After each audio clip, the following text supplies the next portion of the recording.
Okay, council, today is Tuesday, December 9th, 2025. It is 6 p.m. and I'll call this regular meeting of the Barre City Council to order. First item on the agenda is any adjustments and the approval of the agenda. Mr. Manager, any adjustments? No adjustments from me, Mr. Mayor. Council? Okay, hearing none, a motion to approve the agenda would be in order. So moved. Thank you. And a second, please. Thank you. Moved and seconded. Any discussion? Hearing none, all those in favor of the motion as presented, please signify by saying aye. Aye. And those opposed, thank you very much. Motion carries. Under visitors and communications, anyone wishing to address the council regarding an item that is not on the agenda? Okay, hearing and seeing no one, we'll move on to the consent agenda. Oh, I'm sorry. Hand up. Burn. Ooh. Oh, I missed, sorry, Bern. I apologize. I missed you. That's all right. I was quick and late.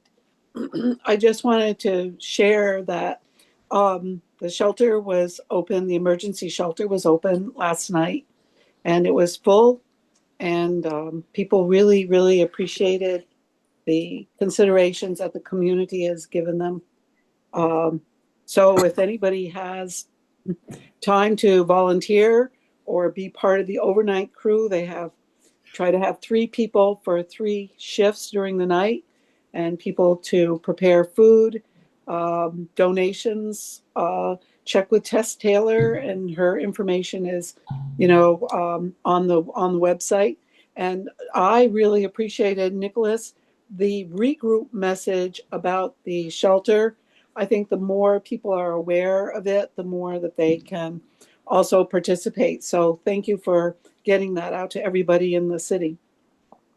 Thank you, Bern. They're doing good work. And actually, council, speaking of good work, so Christmas for Kids, we had our coin drop on Saturday. It was a record. We raised over $18,000, and that is to date, and the money's still coming in. So to those who were able to attend, thank you. To those who weren't, you are the smart ones, because it was cold. And thank you to the governor who stopped by. And it was really interesting to watch his security detail twitch as he stood in the middle of the road, but I assured them they're going to aim at me. They're absolutely going to aim for me, so don't even worry about it. But I just want to say thank you to everyone who gave, everyone who participated. It just makes you feel good to know that we're going to help Santa Claus out. He's a busy guy, and brighten the holidays for some kids. So thank you again. So council, we'll move on to the consent agenda. We'll be approving the minutes of 11/18/25 and the special meeting of 11/25/25. There are no licenses that the clerk is presenting. We'll be ratifying the council's 11/18 decision to grant free parking downtown during the holidays. We'll be approving the errors and omissions correction for tax year 2025. That is 51 Church Street on the grand list. That was a relatively minor correction. We'll be approving the lease with the state of Vermont for use of the Elm Street parking lot, and we'll be authorizing the manager to execute contracts. He had one contract that was for our lobbyist in the amount of $5,000, and that was provided in your packet. So a motion to approve would be in order. So moved. Thank you. Second. Thank you. Moved and seconded. And just for point of transparency, I guess, I do own a small part of 51 Church Street. That's actually the People's Health and Wellness Clinic. And they put a group together to buy the building and then donate it back to the organization. So technically, Karen and I are still listed as owners. I don't know. I think we're minority interest owners. I'm not sure what our percentage is. I think it's less than 20%. But I just wanted to disclose that to the council. And I did, by the way, sign I don't think it's a conflict of interest, so I did sign the errors and omissions certificate. Any other questions or comments, council? Welcome, Councilor Deering. Thank you, Mr. Mayor. Hearing none, all those in favor of the motion as presented, please signify by saying aye. Aye. Those opposed, thank you very much. And I apologize, Councilor Guston is joining us remotely. How are you? Good deal. Okay, council, we'll move on to item 4A on the agenda. We'll be approving the city warrants for the week of 12/10/25 and ratifying the week of 12/3/25. The motion would be ordered. Thank you. Second. Moved and seconded. Is there any discussion? Hearing none, all those in favor of the motion as presented, please signify by saying aye. Aye. Those opposed, thank you. Motion carries. Yes. I'm abstaining. Yes, I noted that. Thank you very much. I didn't say it, but I did note it. Thank you. And Stalling, you good? we're all good. Okay, Yep. city clerk's report. Just a few things. Beginning December 15th, the daytime and overnight parking permits will be available for purchase for the 2026 calendar year. Overnight permits are limited to specific parking lots and specific spaces within those parking lots. So if you hope to get one closest to your residence, it's a first come, first served basis, so please come in as soon as you can to be as closest to your resident as possible. Daytime permits, they are applied for every green top meter throughout the entire city, so that's less of a race to get to the best spot possible. Secondly, January 1st, dog licenses will be on sale as well. You will need to present an updated rabies certificate at the time of the licensure. Just make sure that it is up to date. The fee for this year is $19 if your dog's spayed or neutered, and if they're not, it's $23. That'll do it? That it is? Okay. Any questions for the city clerk? Okay, thank you, council. We will move on to Liquor and Cannabis Control Board. They are in session. I believe you have one application for council approval.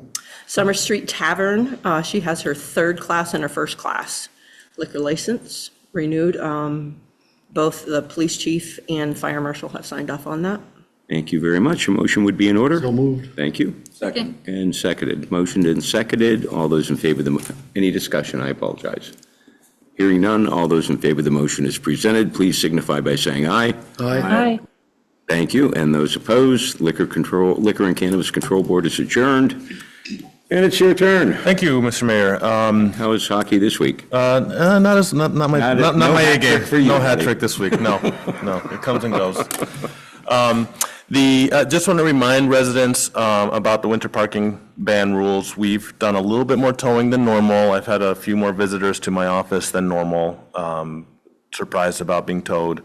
So I just want to make sure residents are staying up to date and informed. We are trying this new method of doing the forecast dependent bans, but it does require everyone to figure out a way that they can get informed and stay informed about when the parking bans are in effect. It also means that, if you're having people from out of town visit you, also informing not just yourself, but people who are here, who may not live here and also subject to the rules. So a little bit more traffic than usual on this subject, both at the police department and my office. So I just want to make sure that that residents are, continuing to do a good job of staying informed. This is early in the season. We always usually have a little bit higher towing incidents early in the season, but just want to I think we all are committed to making this work, but it only works if people stay informed and they obey the rules and follow the parking bans.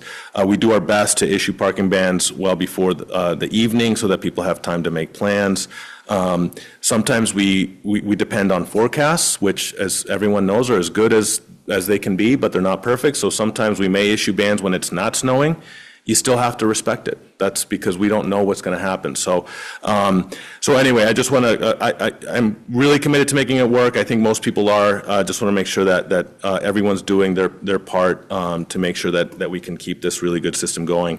And as I've mentioned over and over, the best way to find out about parking bans is to sign up for Regroup, which over 1,000 residents have done, which is great. And it's just the easiest way to know what is going on.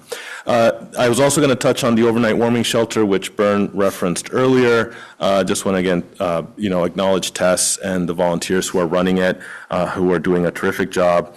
The shelter has a capacity for 12 individuals. They've had a nightly census the 2 times it's been open of 10. So we're sort of right meeting the need as we know it to be in the city. We are, again, very grateful for the Congregational Church for providing the space. The shelter, for those who need it, is open 7 p.m. on the nights that it's open and closes 7 a.m. the next morning. We're doing our best to get the word out. I recognize probably a lot of the people on regroup aren't the ones who need the shelter, but if you are on regroup and you know someone who needs a shelter or can get it to someone who can find someone who needs a shelter, that's the idea, to help, to help people stay out of this dangerous cold. So again, great job by Tess and the volunteers who run this. I think they're doing a terrific job, and we're certainly keeping those 10 people who have stayed in there safe and warm during these really frigid nights. And then just one final note, really positive, it brought me back to one of my first weeks here when I almost lost the Barre victory sign. But we received this summer, the council was visited by some residents and also by Julian Eicher of the Lafayette Trail. It's an organization that's commemorating the Revolutionary War hero, and it's commemorating General Lafayette's grand tour of the United States. And we are lucky that General Lafayette visited our fair town, our fair city, on June 28th, 1825. And we will now be commemorating that with a historical marker that will be installed this spring somewhere in City Hall Park. And we really look forward to getting that installed and having a nice little ceremony to commemorate our city's small place in General Lafayette's history. So that arrived, it's safe, it's in my office for now. And we look forward to having a nice little moment this spring, maybe accompanied by some appropriate lighting on the Opera House facade. Nice. To commemorate it. So the French colors will figure out a way to do it. So very exciting, and it's nice to have that here. And then on another note, we are starting installation of the rooftop units at the Public Safety Building. Thank you to the council for approving our purchase of, I believe it was 4 units to replace. There's 9 units up there. We will now have replaced 7 of the 9. So I appreciate the council's support of that. We'll be getting that building, doing some deferred maintenance on that building as well. So that is all I have. Questions? Councilor Gaston? Of course. I'm sorry? Amanda. Oh, I'm sorry. Amanda, did you have a question? Could just to follow up on the managers and Burns discussion earlier of the overnight shelter. I was able to drop off pick up some things from people and drop them off at that shelter, and visited last week when it was open, and have been in on the conversations about getting that ready, and just can't say enough, both for the depressing fact of the need, but also for the way that people in Barre City are rising up to meet it. So I'm really, really grateful for our city for doing that. And I think we, as the manager said, we do expect to keep doing that through the winter. It's going to keep being cold. We're already hitting record lows, and the need is deep. So I want to just commend everyone who's involved with that, and say, unfortunately, we will keep doing it. Thank you. Yes. Are we still contributing to that, like financially? Warming shelter? Indirectly. Okay. Yeah. And Yeah. You want to? Yeah, it's we're contributing through Tessa's time and effort to be there, but there's no direct expenditures for the services that are or the meals are all volunteer prepared. The staffing is all volunteer. So our contribution is Tessa's time and effort, which is certainly a worthwhile contribution.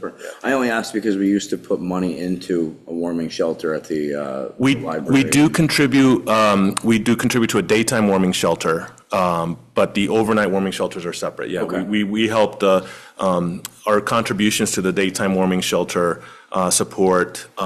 I think just the snacks and the coffee that helps the people who are there, and that's throughout the winter that it's open. So that's why they have the cost for that. But the overnight ones are purely volunteer run. Okay. Yeah. I mean, it's, Counselor, it's an incredibly cost-effective solution. Sure. Probably more cost-effective than having emergency services respond to 10 crises. We're, keeping those 10 people warm and safe. Sure. So it's awesome, great effort, very appreciated. Like the Lafayette thing, Viva la Liberté. And I sense, so let's have a frank conversation. I sense a little frustration with the towing. Let it all hang out. Do it. Yeah, I think, Tell it the way it is. We don't want to tow people. Our goal is to plow streets, clear snow, make streets, sidewalks passable as quickly as possible, and our crew is doing a good job, and they come in overnight to do that. So, I think that we've heard just about every excuse in the book. I will say that just about every excuse in the book is no good, because in the past, you were never allowed to park on streets, right? So now, people tell me, well, I didn't know. Well, in the past, you would have been told anyway, right? Because there was no parking. So, individuals clearly have heard something is up, but they may have missed a ban that was issued. So we've heard all the excuses. Really, our goal is not to make money off of towing. It's more of a headache for the police department than it is, and it's basically a pass-through cost. So I think if everyone do their part, we can all be better off and just clear streets and make them safer for everyone. And we don't make money on towing, do we? No, I it's a mean, when you pass-through. consider, I mean, it's a pass-through cost. So when you figure the time, dispatch, getting someone out there. So today, we use, I see it on Facebook. I see the ban on social media, Instagram, Facebook. We have the flashing signs out on, one on Washington Street and one on 302. And one at the park. And one at the park. So, we have signs out there flashing. We use regroup. Like I told Nicholas, and, call my office and not his, because I've told him, don't spend a lot of time on this. It's very expensive. If we have to send, if a car is there, first of all, the plows are going around the car because they're there. And then they have to double back once they've moved the car and replow because the snow where the car was is still, we're really trying hard to accommodate people. Nicholas is really trying hard. His staff is really trying hard. But, we're at the point in the program where we're just going to tow, and if you want to speak to someone, I'm going to tell people you can't speak to the city manager. You can speak to your individual counselor, or you can speak to the mayor and bother us. They just have other things to do. It's been 3 years now? This is year two. Year two. Yeah. This is year 2. So, I mean, it's been 2 years. Counselor, I'm going to get to Byrne first. She had her hand up first. Byrne? Sorry, you turned and went on to the towing thing. So I'm just jumping back to the the shelter, and I want to share that Tess is employed by the city, but she does far more than what she's paid for. She is also, a lot of her time is volunteering, and it's not those volunteers or them or other people. It is us, people who live here and in our community. And so I invite people who think they might be able to do a shift to get in touch with Tess, because we're going to have more cold nights coming up. And if folks are having to do overnight shifts a couple of nights in a row, that's going to be pretty exhausting. People work, they have jobs. And so the more hands and the more cooks, the more people showing up. Donations can go to the Episcopal Church or the Congregational Church for, they've been having fundraisers and collecting money to help pay for these things. So people were able to even take showers last night. 4 people were able to have a shower, which Tess said just transformed them. People can donate new socks and hand warmers and things like that. So it's a huge effort by the people that are doing it. Thank you.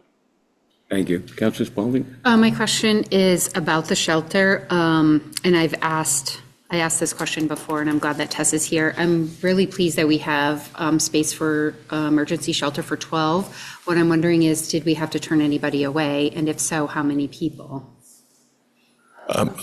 To date? We did not turn anybody away. And the space has worked out pretty well. I think we're right at the sweet spot of the need. You might recall when we started doing the shelter, we started it at the auditorium, which was cavernous and just not the right size. And we were still serving 10 to 12 people when it was at the auditorium. So I think they've right-sized the capacity. And I know that, knowing Tess and knowing the people who are volunteering, I'm confident that anybody who shows up above the head count they would find a place for them, one way or the other. So, and I know that last night you didn't turn anybody away. So, yeah. Okay. In fact, You welcomed somebody in the middle of the night, I believe, when we spoke, or later in the evening. Yeah. That's true. Yeah, I think it was probably about 4 a.m. Yeah. We got a call, and I wasn't there because I usually take the shift till midnight. But I guess we took a call from the Barre City Police Department, and a woman had been out in her car just outside, and but she's not from here, didn't understand that the shelter was there. So she called PD. They called Earl Cooper Camp, who was the captain for the shelter that night, and we were so happy that we were able to let her in, and she was able to go to People's Health and Wellness just to have a checkup to make sure all was okay the next day, and all was good. Thank you. Yes. Would we say that we're, based on last year and this year so far, seeing the same clientele? And if, I don't know what you mean by that. so the same people, like the people that were displaced last year using the shelter, are they the same? And I'm not looking for names or any of that. I'm just, asking, like, how are we mitigating this if they're coming to us or coming to anywhere to get help? What kind of things are we then offering to them to say, is it something that maybe we could have them be brought to the situation table? Is it something that one of the area agencies might be able to help out with? So I guess, we're having people access this service, and it's amazing, but I also want to make sure that whatever we can do to link them up with whatever's going to get them to the next step and where they need to be, they have access to those services. Thank you. So the first part of your question is, are we seeing the same clientele? It's like, sure, we're seeing a few of the same people that we've gotten to know so well, and then some new people as well. As far as services go, yes, we talk a lot about what their needs might be, and it's really nice because we have time with people to have conversations if they want to have them. Certainly. Some people are just exhausted and want to go to sleep. But for instance, last night, one of our volunteers is a person who's employed at Turning Point, and she was able to have a really good conversation. Good conversations with several people about, where they're at right now, and she could follow up. So it's actually, in everything we do, we try to also incorporate service providers, but even if we can't, we do have information where people can go if they ask or need it. Thank you, I appreciate that. Yeah. Thank you. Anything else, Council? Anything else, sir? Nope, that's it for me. Thank you. Okay. Then, Council, we will move on to item 8A on the agenda. This is a public hearing. It was actually warned for 6:15 p.m. It is 6:25 p.m. This is the closeout of the VCDP implementation grant, Granite City Apartments, Downstreet Housing. Would you like to come up? Both of you? Janet, please. Thank you. So, Council and those in the audience, the purpose of this hearing is to close out the grant, which was a VCDP, Vermont Community Development Program implementation grant. Just to be specific and get it in the record, 07110-IG-2021-Barre C21. So as one of the grant requirements is that we have this hearing so that members of the public can comment if they care to do so, and we hold this public hearing so that we can acknowledge that and represent that the work was completed and the funds were used appropriately. So it was, and they were. So anything you'd like to add? Just, the building, all of the buildings have been fully leased up since April. Truly, the project was complete months ago. We just thought we had this public hearing as we're Downstreet's finishing up our documents for the end of the year. But it's been an incredible project, really excited for the work that we did at Bromer and the playground and adding the things for the residents there. But the Ward 5 school is beautiful, truly beautiful. And it's fully leased up and the residents are very happy and building great community. But all of the funds are requisitioned And we really appreciate the City of Barre's support in this project with this, but also with the ARPA award as well. Absolutely. Council, any questions or comments? Folks in the audience, you're welcome to comment or ask questions. Just want to say thank you again. You know, a million years ago, I remember taking Eileen Pelletier to that building. The Barre Housing Authority had all, but abandoned the building, and it wasn't very attractive. It wasn't very good for the neighborhood. It wasn't in very good repair. And I said, Eileen, is there anything you can do to help? And the project took a little longer than Eileen's tenure, but thank you for Andrew's leadership and for your leadership team, because you got it done. And it's a stunning, stunning building. It's awesome. Yeah, truly, it is beautiful. So thank you again. Council, yes. I just want to add, the Ward 5 building looks great. I grew up down there. I played street hockey in that little yard out in front of the school, and both of my kids started at Ward 5 school before they went to Barre City School. So thanks. It looks great. You're welcome. Yeah, we have a few staff members that went to school there, so Yeah. it's very cool Yeah. for them to now support residents in the building. Thank you. Thank you. Any other comments or questions from anyone? Okay, then I will close this hearing, and we have fulfilled our obligations in that respect. Thank you very much again. Council will move on to item 8B on the agenda, which is the Barre City River Access Master Plan. We're looking for some public feedback. You did receive in your packet, Council, a very thorough and very detailed river access master plan. Sir, how are you? Good, Mr. Mayor, how are you? And if anyone else would like to come up, I know a lot of you are interested in this, just pull your chair right up. It's all good. Cowards. Well, I can point out the folks that are here. Again, thanks for having us, as you always have, and welcomed us here. So I just want to start again with a backstory for, I think most of you folks know the River Access Task Force, and maybe some folks on the phone don't. So we started back in fall 2021 as part of the All In for Barre community event with the city and Vermont Council on Rural Development. And the message from the residents was loud and clear. People want better access to the rivers in the city. So out of that came our task force, now known as the Barre River Collective. We just did this kind of renaming. It's really a group of passionate locals. We meet monthly. We work on everything from access projects to education, outreach, and water quality monitoring. From day one, we've partnered with the Friends of the Winooski, so Taylor right there, and Michelle, who's on the call as well. And I also wanted to call out folks who are on the task force. I think Jim Deschler's on the call, and Hannah Town, and Peter Anthony as well. So one of the things I want to say is that without the Friends of the Winooski, this effort wouldn't exist. So they've been a really amazing partner. And they're also here to answer questions beyond sort of the access plan. And this year, we actually did a planting this fall after the removal of the Jockey Hollow Dam on the Stevens Branch by Rotary Park.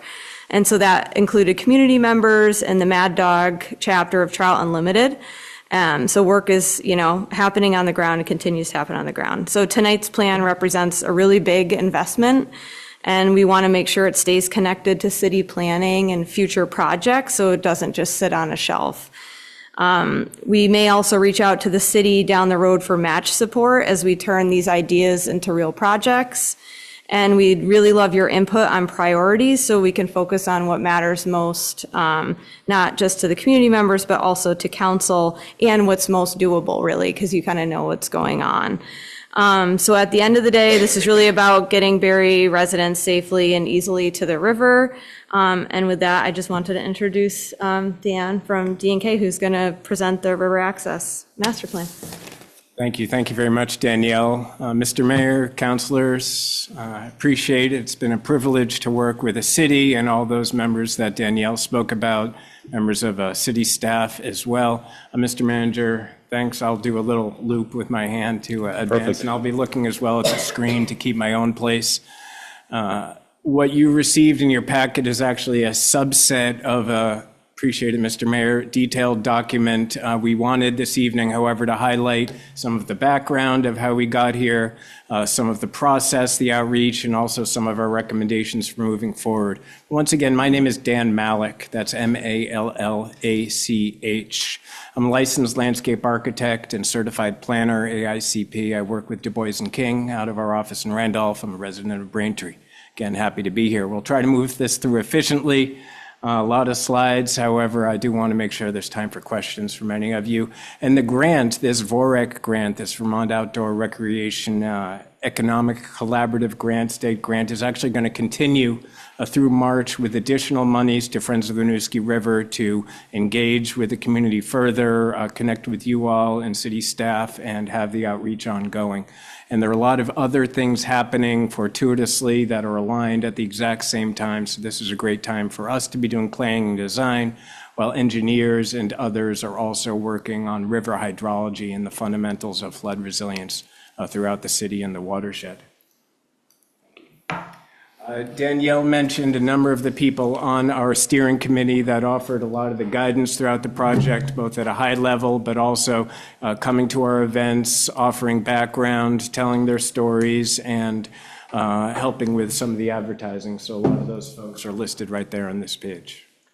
I wanted to pause for a moment, two things on this table of contents. First, to show that the breadth of this document is extensive. There's a lot going on. We went through many aspects, everything from signage to what accessibility means to people. We also have some cost estimates. You saw an example of one of those in your packet. And specific designs for 4 of 10 potential access points that we looked at. And we're going to ask you, though, and put in the final document if you have ideas about prioritizing among those 10, even though we just illustrated 4 that are included there. I also like to read for the record the goal of this project. The goal of this Barre City River Access Master Plan is to remove barriers to the enjoyment of our rivers for all Barre residents and visitors. It is an inclusive master planning and design effort to improve and connect existing and potential river access sites and to develop wayfinding and interpretive signs that highlight these features of the city landscape. What is this project? You can read a lot of that, the background coming out of that All In for Barre event in 2021 that identified access to the rivers as a priority for the city. And that's complicated, and we can all recognize the challenging emotional, physical, real financial loss that has occurred through flooding. One of the first things we learned when we even were preparing our proposal, when the city put out and the Friends of Winooski put out the request for proposals, gosh, a year and a half ago, about the drowning of Joshua and Justin Nutbrown and Allison Hansen on the jail branch just about 20 years ago this year. And that is not recent history, or that's not ancient history, rather, for a lot of people. And so that's real. So what is access to our rivers? It's an understanding of them, it's an appreciation of them, it's education about them, but it's also perhaps restoring some of the heart-based connection to these places. And it means different things for different people, depending on where they are at. So we tried to prepare our designs specifically for that, but also take that attitude as we went through the outreach portion of the project. The 10 sites that we did explore are at the Granite Museum, 2 portions along that property, Ayer Auto Sales along Main Street, which is going through a FEMA bio process, the Scampini Square, Vine Street, and some of the several properties also moving through that process, the Brook Street Community Garden, where the debris racks are, and SLR put forth plans to potentially reconfigure. That's one of those aligned projects. They also are doing work at Ayer Auto Sales. Desero Machines, actually there's a beautiful lawn at that property already, and that's one of the properties we looked at. There's city-owned land along Brooklyn Street on the west side of the Stevens branch from about the Aubuchon. There are actually a couple properties right there along Brooklyn Street that we looked at. Spalding High School, of course, Rotary Park, some wonderful opportunities, and the South Falls right near where that dam just came out. We're exploring that area as well. And so while we looked at 4 of these sites in greater detail, if you have a notion of priorities, we can embed that into the final document. Some images that you all know, at least as well as I do, of some of the recent floods and the devastation that there was a mention of the resilience of the people in terms of the overnight warming shelter and the outreach efforts and energy behind taking care of folks. We know that's still all ongoing. We just wanted to provide some of that context in our document. Next slide, please. And so that All In for Barre project, the River Access Task Force, now the Barre River Collective. They have a strategic plan that's available online, Barre's own municipal plan for the city. Barre Up, which I know Councilor Guston is very involved in, supporting resilience and recovery, both on the physical, making people whole as much as possible, both physically and emotionally through that process. Other plans have been done on the Gunnersburg floodplain restoration going back 10 years. Our firm, Du Bois & King, worked on the original design of those trash racks. And then the whole concept of reconnecting with rivers generally, which is something that we all care about, to design and implement targeted engagement strategies. This is actually something that's just picking up in the city, along with Northfield and Winooski, again through Friends of the Winooski River. And so our work and others is actually teeing up this ongoing engagement. Some of the site analysis we did, one of the first things we did was we met with the then River Access Task Force to identify about 15 or 18 or so particular sites. And on Google Earth, on the next slide, I think we have some of those sites, but yeah, there you go. Thank you very much. I'm gonna stand up, hopefully the Alabama can see me. Really running the breadth of the Stevens branch, heading north where it enters East Winooski River behind the Tractor Supply, heading all the way up to where its headwaters in Williamstown, and then the jail branch coming in past the high school, and Gunnersburg coming down from the north past Hope Cemetery. What are all the options we might have to enhance access, however it means to different people? And if you could go back a slide, please. So on these access, our first committee meeting was at the Granite Museum hosted by them. We had whole pages of what access means to different people. And in a nutshell, how can we say yes? How can we say what people can do at a place rather than what we often experience, what they can't? It's also recognizing for some people, seeing water, hearing water, seeing wildlife perhaps is a benefit in the day-to-day, in the stressful day-to-day. Others perhaps eventually fishing like it once was, or boating, or getting your feet wet. Wouldn't that be wonderful? Simply understanding more about a place is accessibility. We narrowed down, or we took that 15 or 18, if you will, and our team at Du Bois & King, other landscape architects, along with Taylor Litwin, project manager of the Friends of the Winooski River, went to every one of those initial sites identified with the River Access Task Force with a sheet so we could compare apples to apples among all the sites. Okay, what's this like? Is there road noise? Are there objectionable smells, frankly, or sounds that might make this location more or less suited to access by all? What's the parking like? Is there sidewalk access? What's the slope like down to the water? What might be the experience? So we filled out all these forms and looked at some of the history. In particular, this is the Scampini Square area. We also worked with a cultural historian and learned a lot about the history of the places and how that could translate into a better understanding of place. And certainly that was very rich. This is actually the Scampini Square area, so that would be the Berlin Street Bridge nowadays. And that was all built there. We want to honor that history as best we can so people can appreciate it and understand it. And then we held multiple community engagement events. And the first was on a cold February evening held at Aldrich Library in the basement. About 25 people just told their stories of the rivers. We wanted to not dive right into the technical details, but have people talk about jumping on a block of ice when they were younger, perhaps, or fishing, and how, as designers, we can translate events and memories into new opportunities for access and enjoyment of these waterways. And perhaps to some extent, telling stories is what we all do. It's how we think.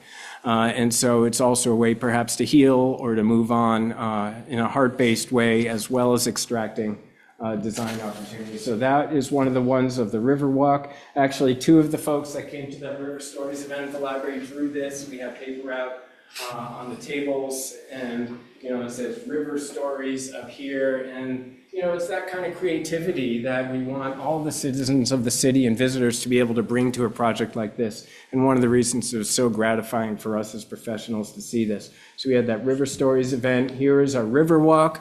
A couple of weeks earlier, actually, SLR, the hydro engineers, and Seidler Climate Consulting had their own Riverwalk. So there was this pair of people, and we had a great group of folks and some neighbors that came out and told us, even here on Vine Street, where we're gathered at the lower photograph, how proud they are of their neighborhood and how, frankly, they're excited to stay. They were also able to tell us how high the water rose relative to that playground that's on Vine Street. And so it was humbling, really, frankly, to connect with so many people through this process. So we had the Riverwalk at 3 sites, Air Auto Sales, Vine Street, and then we went up Brook Street to where the debris racks are. We went to Farmers Market as well, and some of the emerging designs were available at that point for public comment. And, it's a sensitive subject, and a lot of the people were very open and honest with us, and we were grateful for that. So our site designs and cost estimates, this is where the decision-making process can now move forward. This is a template. This is a toolkit. Not all of these designs have to be done at once. But we wanted to put something on paper to help say, yes, there is a vision for moving forward. Design development, we don't need to look at this entire table, but we do want to convey the fact that there was, in addition to the qualitative, the spiritual almost aspects of every single site, the way they speak to us, we also went through a very quantitative analysis in terms of what was possible relative to slope and access and, all the general surroundings of vehicular access, wheelchair access, pedestrian access, transit of all kinds. This is one of the site plans for Brooklyn Street, very steep down to the Stevens branch. And so you'll see the type of path evolving to be very long and linear, so it can be ADA compliant. It can have that slope of 5% or less that is wheelchair accessible. We also do have staircases for those that might want a more direct route onto the water. Again, that's Avashon, the large building across the street. The city also owns land on the west side of Brooklyn Street where potential parking could go. Recognizing also that there are residents here on Vine Street. All of these need to be done with a degree of sensitivity to the residents that live in these areas. And they also need to be done, quite frankly, recognizing that there's so much operational and capacity with maintenance. And so how can we bring in volunteers that might adopt these spaces? It's going to require effort. And so in making any capital improvements, we always have to think about the long-term operational costs and capacity of the community. Next slide, please. Here's the design that we are proposing for Desero Machines. Again, there's a great lawn available already there, a slightly steeper slope down to the water. But as this may go through a FEMA buyout and all that concrete will be removed, we are still proposing potential pervious surface for gatherings and showing in this design a pavilion. Now, what could come first to a spot like this? First, it could just be the path. First, it could just be the signs and a couple of benches. Pavilion potentially could come later. We don't need to fill a space immediately with a final design. Next slide, please. Air Auto Sales, really very interesting property. In that potentially with a sidewalk extension from a past Dollar General, because there isn't now, but getting to this site, coming in the existing access across the railroad V-Trans right-of-way. The design for this tried to echo some of the geometry of the railroad, quite frankly, and potentially a sculpture garden. It's a really interesting site. This is one of the sites that SLR is proposing lowering the grade to add flood resilience capacity. We're really excited about it. A lot of great ideas for this spot. And finally, the fourth plan that we show, at least in this format, would be in and among the properties that could be bought out along Vine Street and Scampini Square. Again, amidst the fabric of a historic neighborhood where people still live and love. So historical information that honors the recent history, but also the past as well, and what makes this a wonderful place. And it was a privilege to have Peter Anthony so involved in our group to offer us some of the history of this area, and it was a highlight of our walk. For each of those, and we just offer a sample here, the full document has all, we show section views as well, based on the SLR plans. And so the dotted line is the current elevation. Their plans show the straight dash line, how they'll be lowering potentially that ground to allow more flood capacity post buyout. We're also showing there the FEMA floodway. We also have, and we'll show a little more, plans for where to locate different types of signs throughout the city to be able to consistently and clearly direct people to these sites. Next slide, please. And we also, for each of 4 sites, have a higher level planning cost estimate. Each of these sites, aside from any grading relative to those SLR engineer plans, but for paths, benches, pavilions, plantings, signs, what have you, come in about $150,000 per site. This example, $134,000, a little lower. Again, with adopting the sites, you can defer or have some of those operational costs brought down, and you also don't need to do a lot to actually energize a place. Have people know it and love it and have it be available with paths and a few benches. And so this is just sort of the soup to nuts planning level estimate. Thanks, Nicholas. And finally, the signs. We propose different types of signs. You can have a few of these at targeted locations, whether it is in City Hall Park or at the high school or a few area, a map of the entire set of these river access points. One thing we spent a lot of time on with the steering committee and at Heritage Festival as well, working with Friends of the Winooski River, is designing this public access sign that would be placed in concert with your road crew at targeted locations to be able to say, in this direction to the Stevens branch, you will find paths and picnic tables. And we have a few different designs potentially, but this had the highest votes at Heritage Festival for the style. Those were the 2 that we were looking at. One had a map of the city with "you are here," and this was the other one, and that's my daughter Katie voting. Next one, please. We also have a historic site markers. Again, that's a great way to engage in a space to really understand the industrial history, the geology, the ecology, the hydrology of a place. And the next one, and for each of those 10 sites, we have locations where the different sign types could be placed. And so, for example, Scampini Square and Vine Street, we want to make sure people along Main Street know you can take a left or a right and head toward one of these public access areas. And so we go through these for all of those. Yeah.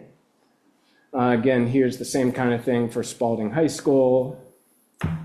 Just go through these. So we have all of these, and what we're trying to provide the city is a toolkit. Here you go.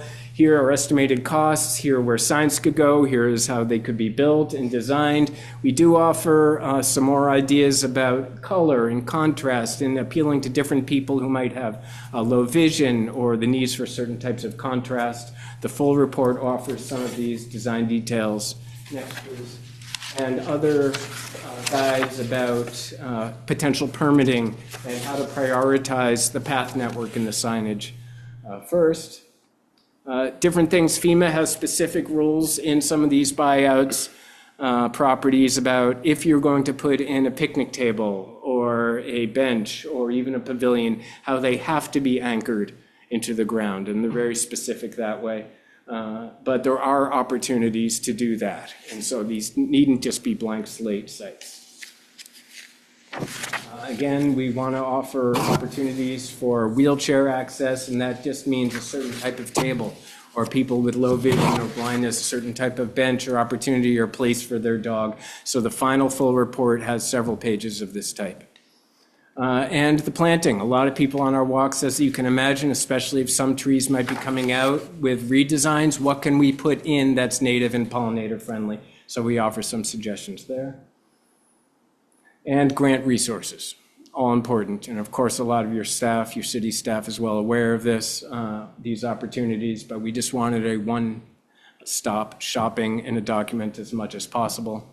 for grant resources. And then the full appendices of the document will have all the meeting notes that Taylor provided after each meeting, those checklists that I mentioned early on, and we also have about 5 or 6 pages about some of the ecologically harmful introduced plants that we found at some of these sites and how they could potentially best be managed, ideally mechanically rather than chemically, especially along waterways. And I could just reiterate, the Barre River Collective has a ton of institutional knowledge. You have ecologists with the state, a lot of other people that really know these things cold. So we hope we can continue to depend on them and look to them for guidance for any number of things and carry the ball forward from here.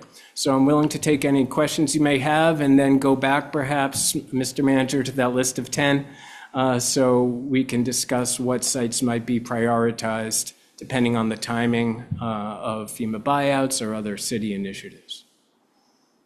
Thank you. Council, questions? Or anyone in the audience? Well, first of all, thank you for a very comprehensive and detailed report. And you stole my first question, which was going to be, as we implement, I mean, obviously, this isn't a plan that we could commit to implementing in 3 years, for example. Things take time. But you have to start somewhere, so that was actually going to be my first question, is there a prioritized list of sites, a roadmap, so to speak? Thank you for providing potential funding sources. That's very helpful. Obviously, we're already one step ahead of you because you mentioned in your report that you need a champion, and we have a few right here. So, okay, that box is checked. But we'll need to prioritize the list. So you mentioned that, do you have a prioritized list, or does anyone on the committee have a list that,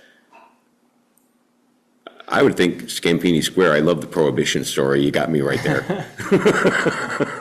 We started at 18, and so that was an initial winnowing down of different sites, and there were other sites that emerged throughout the course of the project. I would say some of the FEMA buyout process can take time. So perhaps even something like at Spalding High School on the list, you have an area for education and interest in history embedded already perhaps. So you could perhaps look to the city properties that you already have if you really wanted to jump on something soon. But otherwise, yeah, the Scampini Square area is so rich in history and whatnot. And the other opportunity, I guess, and Scott's already working through access to the waterways up at the Vermont Granite Museum. So yes, it's a little off, the sidewalk network, if you will, coming out of the city, but there's a lot of energy there and interest as well. And otherwise, I defer to Danielle or Taylor. Yeah, of course. I'll just add one thing. So part of the VORAC grant was for actually Du Bois and King to provide us with designs for a trail at Rotary Park. So those designs are looking great, and we're making a few tweaks to them, but that will be kind of a design in hand ready project to work with once there's funding. And Friends of the Winooski just received a grant to formalize a trail on the opposite side of the river that goes down from the city-owned snow lot down to where the dam was just removed at Jockey Hollow. So that's a starting point for us. And then the designs in hand for the other side of the river are great too. So. Thank you. Yeah, thank you. So if any of you also then had points of interest, Scampini Square. Yes.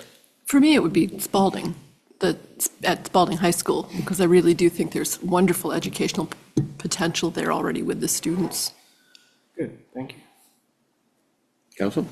So I would pick 3. And the reason I would pick 3, Spalding High School is on the list. Deseret Machines, I'm completely blown away by the idea of making that like this a space that you could hold events or concerts, things like that. I think it would be fantastic. I was just at the Queer Arts Fair this past weekend, and that would be an amazing place to have that. We were in a parking lot, and so it could be in that space. When I was reading through, I was like, oh, that would be really, really great. And then my third one was Air Street Auto, just because it's already it will belong to us, the Deseret Machines female buyout, and then Spalding High School is, the part of the city owned property. So I think, or it's Spalding High School. So I feel like those three, and the reason I picked those three, just to be perfectly honest, is there's one in each ward, and so that's why. Thanks, Council. Yeah, I mean, it would seem, if you look at the areas, when you look at your budget, they all contain, a budget for excavation. Excavation can be done well in advance of actual implementation. You're just changing the contour of the land. And it would seem that in areas, Harrington Avenue, for example, comes to mind, which is Brook Street area, in areas where work is going to be performed, if we were to prioritize those areas, we wouldn't be paying for mobilization costs twice. So we could do a lot of that work as we're doing some of these FEMA buyouts. The city could say to the contractor, well, you're there, you're doing this work. Why don't you change the contour of the land and at least prepare the land to accept the balance of the work?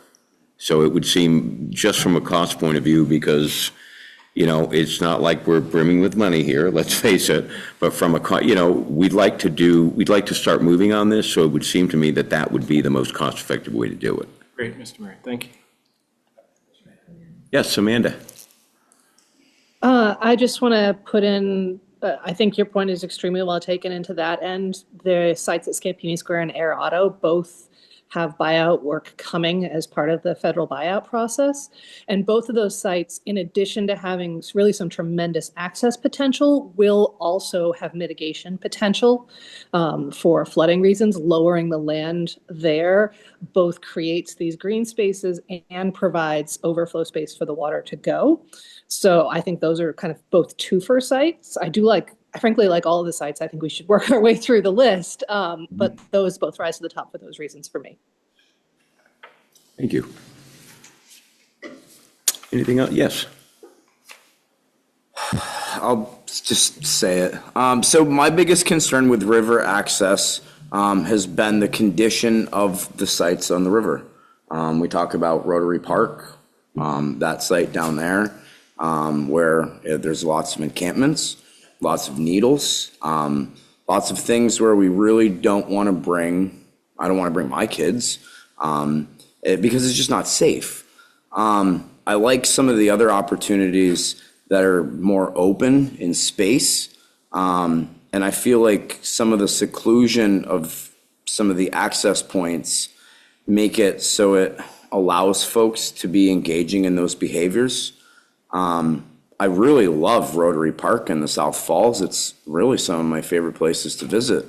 But over the last couple of years, it's gotten really just nasty. And it seems that, we keep working on that as a city. But from the feedback that I've heard and from what I see, I don't feel like we're getting anywhere with those remote locations, and feel that we should definitely focus on more open areas that give people a sense of safety and security and wanting to go and visit. I think the Granite Museum's great, kind of out of the way, but also, the Air Street Auto, the Scampini Square, the Deseret Machine areas, even Spalding High School is phenomenal.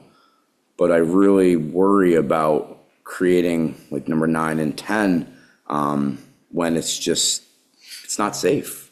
And that's my personal opinion. It's the opinion of many within our community and also within our school district, that it's just not a viable option right now.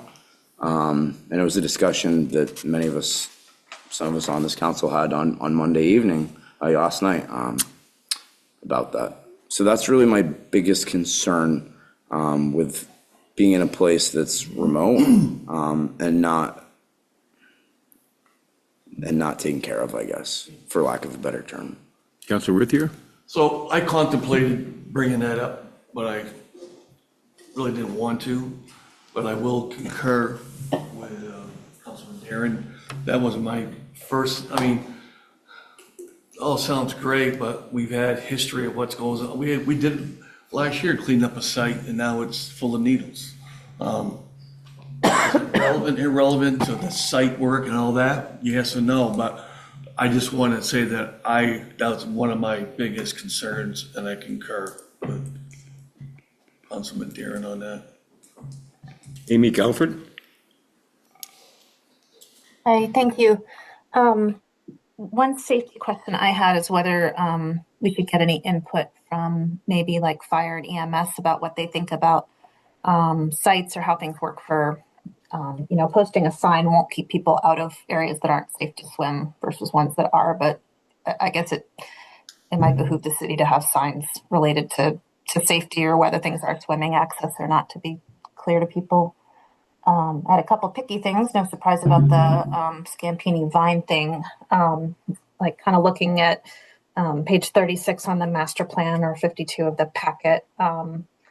And then there's a couple views of it there. And then later in the city council packet, there's the updates on the FEMA buyout. And I think there's a couple properties that came in later.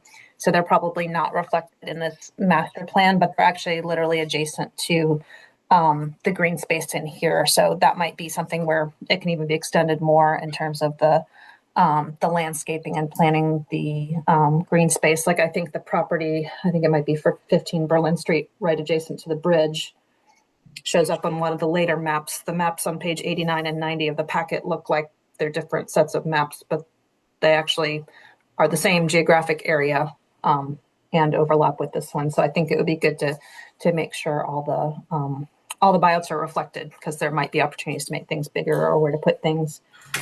Also in that same picture, there's the Vine Street playground.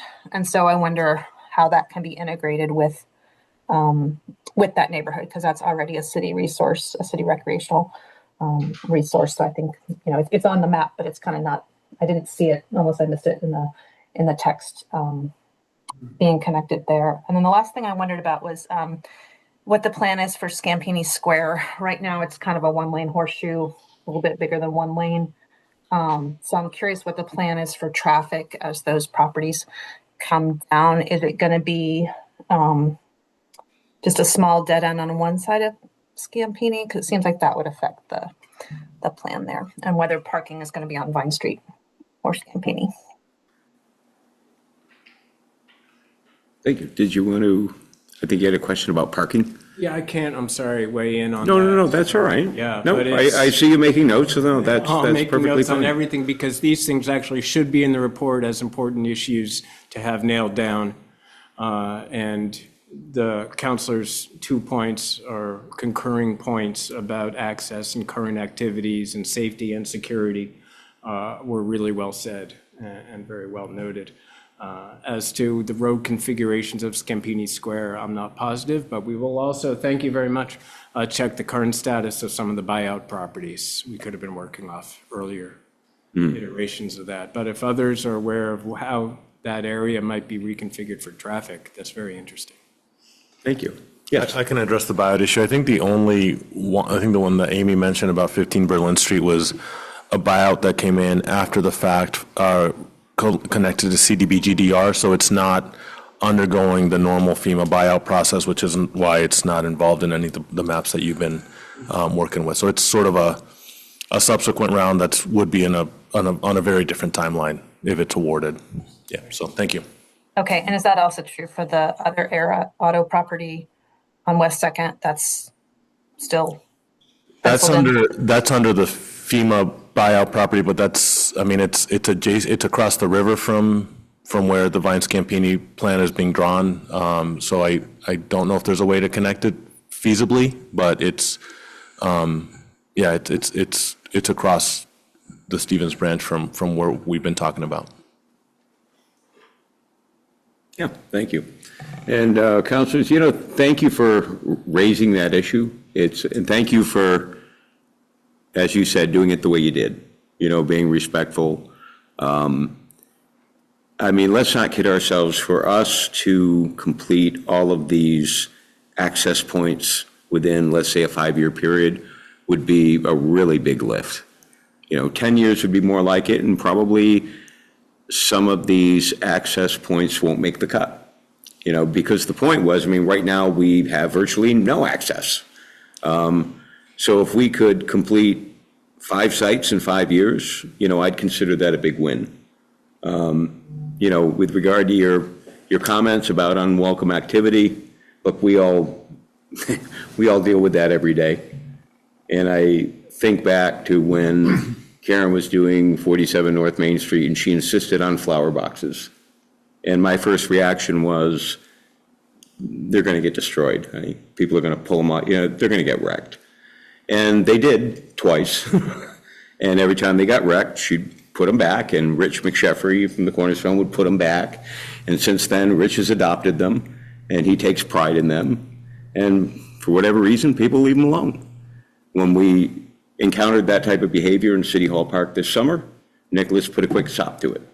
And I'm one to believe that you set reasonable expectations. So, but we govern for 9,000 people. And I hear what you're both saying, and thank you for the observation, because we're all going to keep it in mind. But you're never going to find me not doing something because dirtbags might ruin it. Now, you do it so that 8,000 people can enjoy it and have fun with it. And as far as the dirtbags, we can deal with them. Yes. I would just caution, I would hope by the time we get these sites available that the people who are having to live in encampments would have places to live, and so then we wouldn't have this issue. So that would be my hope. Yeah. And, encampments aren't necessarily the issue. It's some of the folks, and certainly not all of them. Some folks are just looking for a place to stay. Some people, unfortunately, are looking for a place to shoot up, and that's where, we need to draw the line. But this is good work. I mean, I'd love to see the council advance it on some level. I'd like to see us prioritize some of those sites. I think your suggestion, Councilor Spalding, like Spalding High School, that to me is, what a great project to see if we could partner with Spalding High School and make it an educational, So I think that one, to me could be number one because we've got a partner and it provides an educational activity. And then, the Scampini Square, Peter just wants to see that done. Don't you? So I know we'd have a champion right here in the city who could, help us with that one. And like I said, I know there's going to be opportunities as we raise some of these buyout properties. There are going to be opportunities to change the contour of the land for very, very little cost. So, again, I see a path forward where the city could certainly complete, say, 5 of these in different geographic areas in 5 to 7 years, and I think that would be a big win. I think we could do it. Anything? Oh, I'm sorry, Councilor Guston.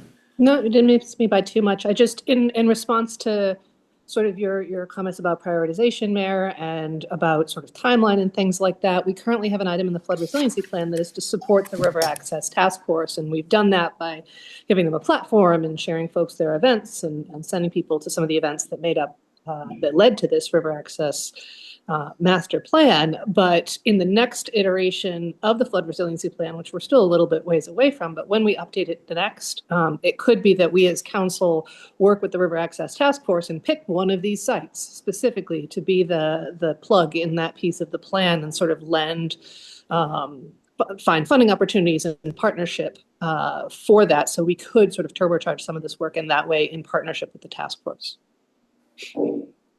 Exactly.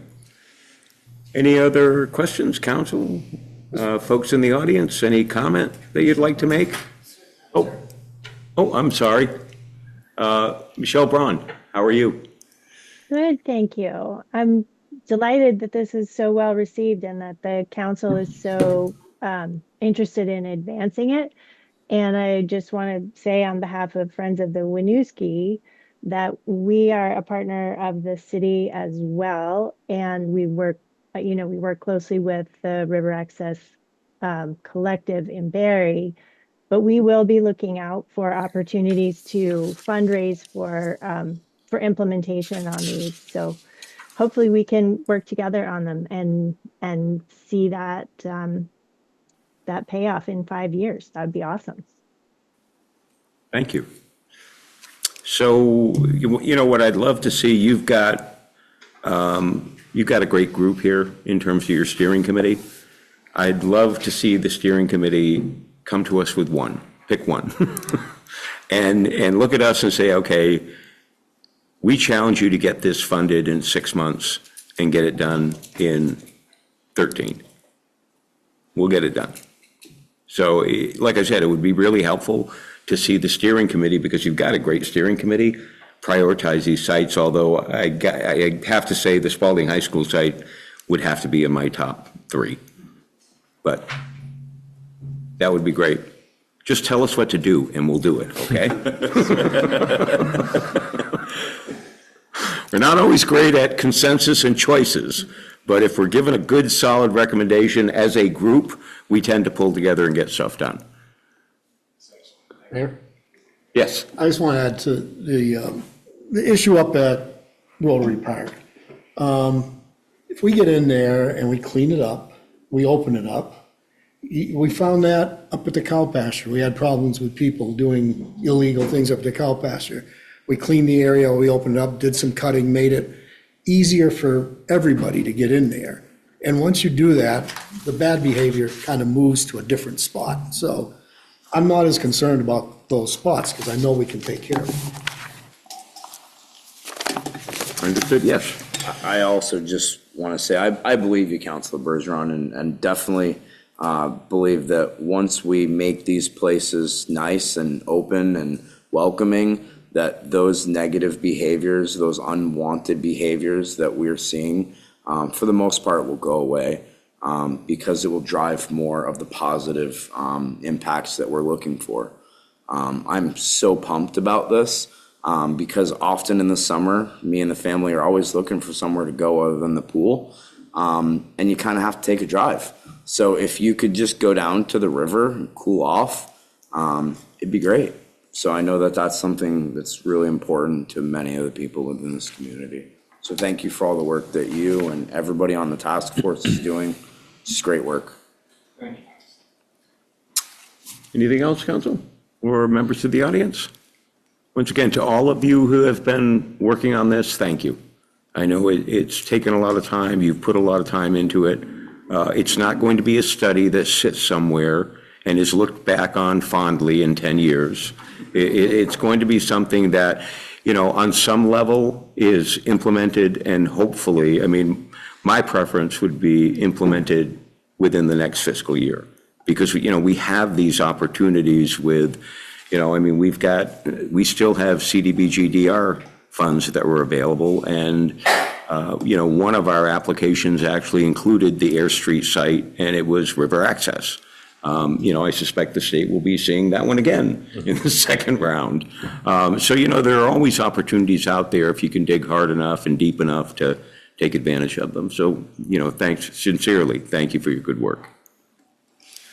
Awesome. So, Council, we will move on to, and you are welcome to stay for the balance of the meeting. I understand if you don't. Council, we're going to move on to item 8C on the agenda. This is our citywide reappraisal briefing. Mr. Martin, Ms. Martin, consultants, honored guests, members of the cabinet. I am not a coward. I will come to the Want to sit on the end? Yeah. Hello, my name is Carly. I'm the assistant assessor. You can just sit. I mean, holy cow. It's just the Barre City Council, you know. It's not like. I feel like we're in a court. Yeah, it's not like you're going to get fined and thrown in jail.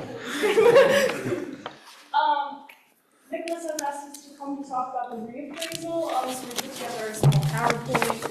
We're going to start at a pretty basic level and kind of build into something more complicated. Yeah, so that's me. I'm Larry Martin. I've been a commercial appraiser for 40 years. For about 30, I've run a business out of Montpelier, Martin Appraisal Services, and we do commercial real estate appraising around the state. We have 5 employees, and 4 of them are Martins. Someone kept bugging me about the open assessor job in Barre City and asking us to come in and talk to them. And so we did that and decided we would take it on. assessing's kind of new. We know how to appraise properties, but assessing, there's a lot of different rules and regulations. And Carly's been taking the lead on learning a lot of that and learning a lot of the programs. So we've been doing it for Barre City for about a year now. So how's that gone? You know, we haven't had a check-in. No, seriously, because it's my fault that you're here. Right. I've known Larry for... I didn't want to say that. I've known Larry for literally decades, and as we were searching for an appraiser, and I knew that Larry was bringing his kids into the business, and, you know, and looking to step back a little bit from Martin Appraisal Services, I said, you know, Larry, would you consider this position? So I lied. I said, it's a cushy job. and he came in and spoke with Nicholas, and it worked out. And honestly, Larry, I'm just, as mayor and as a resident, I'm happy to have you and Carly aboard. I mean, you bring a lot of integrity and professionalism, and, you know, I lied. It's not a cushy job, but, you know, I just hope you'll forgive me. So you think it's going okay? Yeah, it's going pretty well. I passed a lot of the work on to Carly. So that's the good part. Okay, well, I didn't speak with Carly, so that is his fault.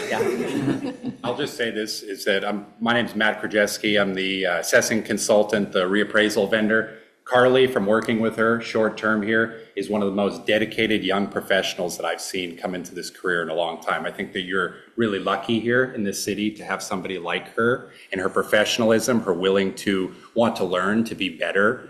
So I think you have a real opportunity here to grow somebody internally, and I'm really impressed with what I've seen so far. Mm-hmm. Did she mention the 2 free drink tickets at the holiday party? Well, that's included as well. A lot of benefits working for Barre City, let me tell you. And we like to have fun. Oh, for sure. This is just a little bit about me. I have a bachelor's degree from the University of Vermont. I'm a licensed certified general real estate appraiser, which requires obtaining over 300 professional education hours. I've worked for Martin Appraisal Services for 3 years, and before that I did 5 years as an emergency nurse. Our role in Barre City, we started in December of 2023. Some of the things we regularly manage for you as assessors include homestead verification, equalization study, permits. With permits, that involves us going out and checking, checking on any new developments, or if a building's had a fire and that requires annual changes, updating properties, verifying inactive parcels, tax exemptions, tax credits, tax stabilization. We manage the grievance and appeals on a yearly basis. And any updates that come from surveys like subdivision, sales, and deeds. And then we also answer any questions or concerns.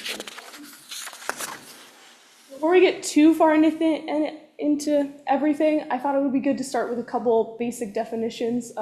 Many of you might already be aware of these terms, but it's helpful to go over them again. Assessed values, those are property valuation that's used for property taxes. Fair market value is defined for us by the state of Vermont.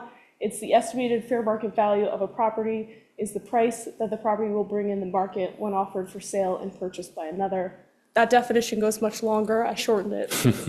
So, assessor is hired or appointed by a municipality to maintain the annual grand list. It differs from a lister, who's an elected official.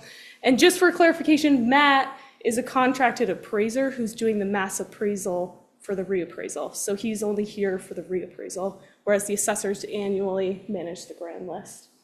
The grand list is all of the assessed values of all the properties in a given year and the basis on which the tax rates are set. Common level appraisal, that's the ratio of assessed values to sale prices. That's provided annually to us from PVR. It's based on a 3-year average. The coefficient of dispersion is also a statistical measure of equity in the grand list, also provided by PVR annually for us. Grievance is a written notice provided in a timely manner that appeals an assessed value. Every year, annually, taxpayers have the option to grieve a property value, and we can go through the process with them on that. This is just the assessed values in action. So this comes from the state website. This is a tax bill sample. You can see A is the assessed value, It's then multiplied by your municipal tax rate in C. And then D is the D and E are the assessed values multiplied by tax rates. Then we come down, F and G are going to be your total taxed amount, and I is going to be broken down into each period. So it's just helpful here to see how assessed values are actually used to produce your tax bill. What is reappraisal? We're doing a complete reappraisal, which is a reassessment of all the properties in the town.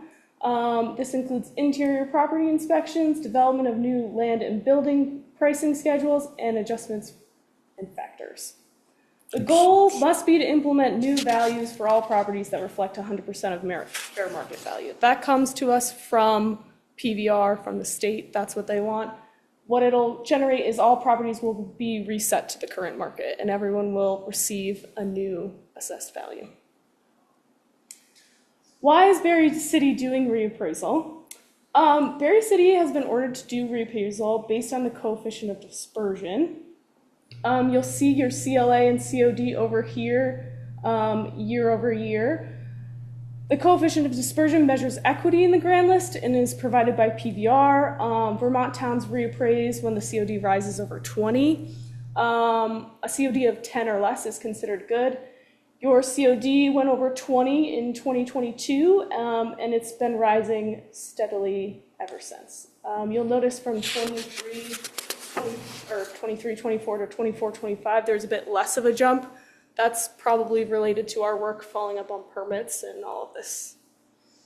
The current COD is 24%. No complete reappraisal has been done in over 20 years, which is quite a long time.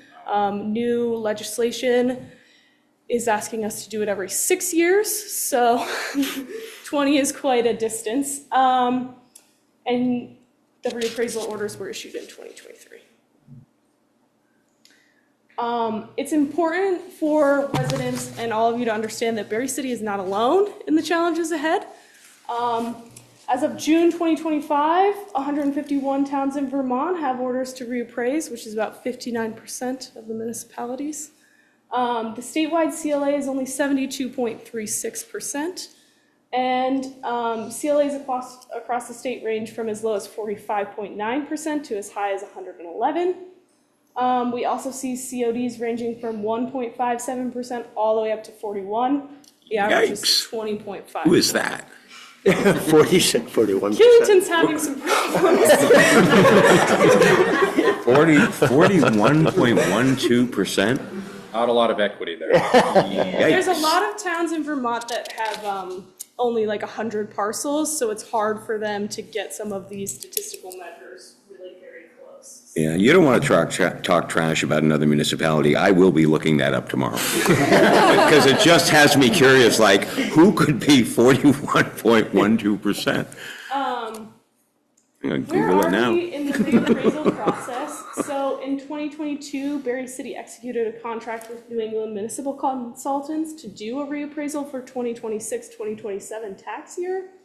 The reappraisal will be completed for the 2026-2027 grand list, so our valuation date will be April 1st of 2026. Property owners can expect initial information regarding the new assessment values in early spring of 2026, early to late spring. They have completed data collection for residential properties. They're starting to go out and measure the commercial properties, and we sent out a commercial mailer recently to get income and expense information from our commercial property owners. And they've also begun doing neighborhood delineation, which is an initial step in land valuation. The letter I received, it's pretty personal. I mean, I'd never, ever been in business a long time and never, ever seen something like that.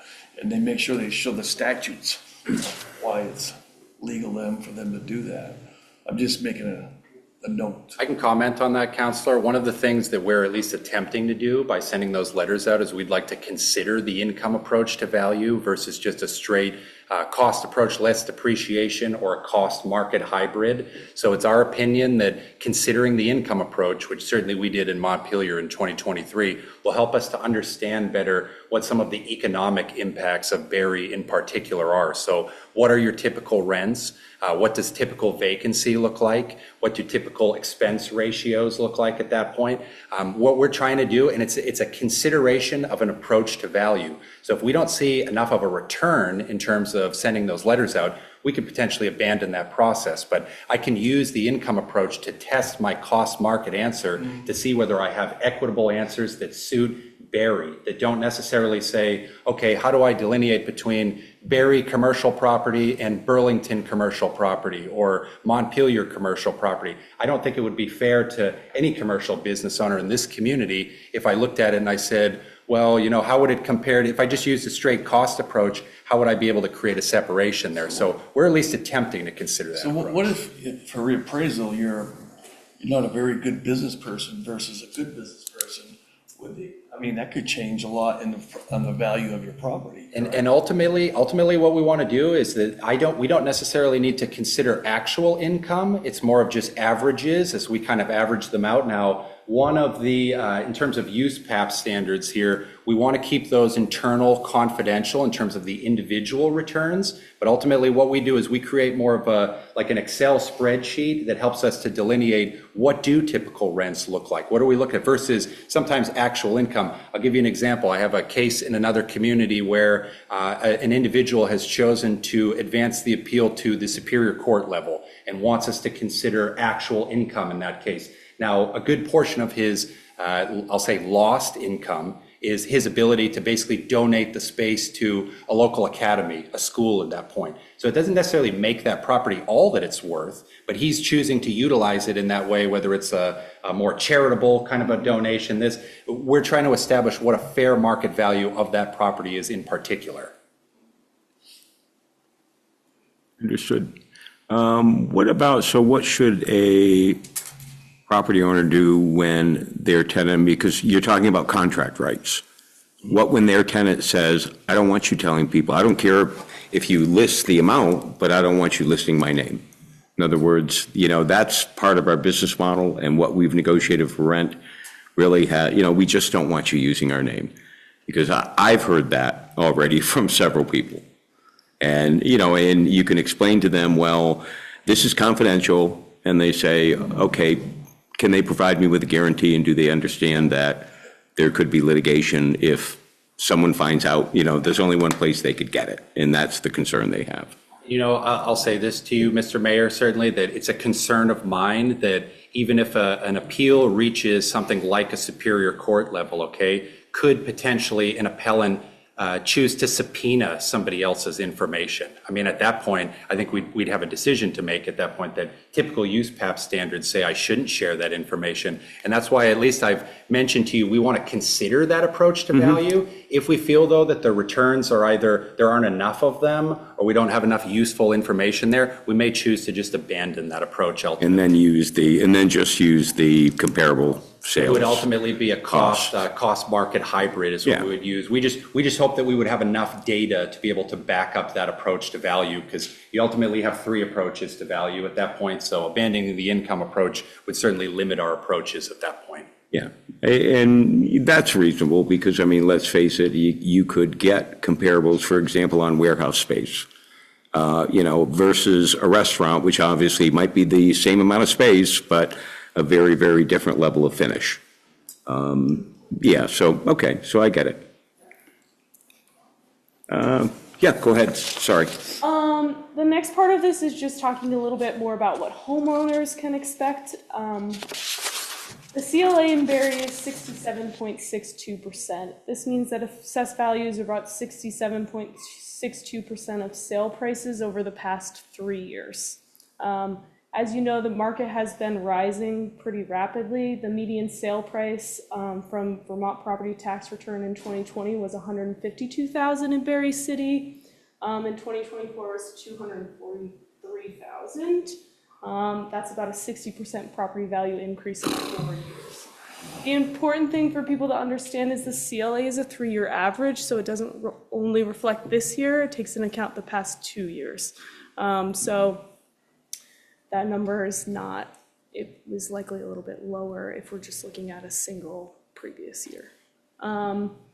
Based on this data, we anticipate most homeowners will see a substantial increase in their assessed values from their current assessed values now.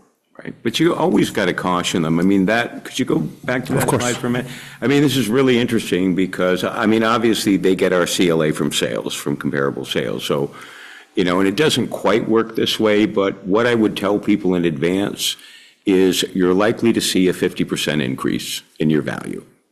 And you've always got outliers.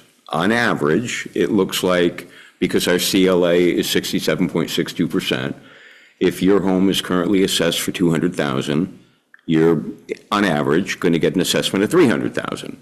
Now, some people might get an assessment that's more. They've done some work. They have a higher level of finish. They have granite countertops.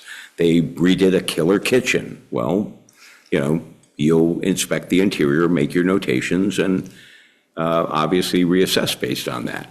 But as long as, you know, that's always a sticker shock when people get reassessed, because they look at a 50% increase in assessment and their home goes from 200 to 300 and they automatically think my taxes are going up by 50%. They're not. If everyone goes up on average 50%, your taxes really aren't going to move at all. And so that's what folks really, you know, get past that sticker shock and ask the right question, which is overall, what is everyone going up? And, you know, we all see these prices. We see what's, you know, we look at homes when you live here, we'll look at a listing where a house is listed for $425,000, and you remember when one of your friends sold it 5 years ago for $150,000. It's, you know, so we're going to see increases, and property owners certainly are going to see increases, but they're going to be fair. You know, that's what you're really desperately trying to do. You may get a few wrong here or there, and folks will have the opportunity to come in and say, well, this is why, you know, you made a mistake here. I don't have a full bath, I have a 3/4 bath. And you'll make the appropriate adjustment. We'll get through it. It'll be fine. Our goal is to achieve equality in the grand list. So if you remember, the COD is 24%. This is telling us that there's inequality in the grand list. So if we can get that back down to 10 and everyone can be on a more equal playing field, then everyone will be paying their fair share of the budget. They are going to be in for a big sticker shock, though, is Yeah, kind of what we were trying to say. And that 67% is a 3-year average, and it's based on, because 25 isn't over, so it's based on sales in 24, 23, and 22. I think to the mayor's point, though, just in terms of the relativity to the new baseline that we're going to create. So we're going to create new parameters, ultimately, that everyone in the entire city is going to be subjected to. So again, when we talk about sticker shock, when everybody rises proportionately at the same level at that point, there is that equity there in terms of being now subjected to whether it's tax rates or what it might be. So I appreciate that point that you made. Yeah. When will property owners get more information? In the spring, property owners will first receive preliminary values.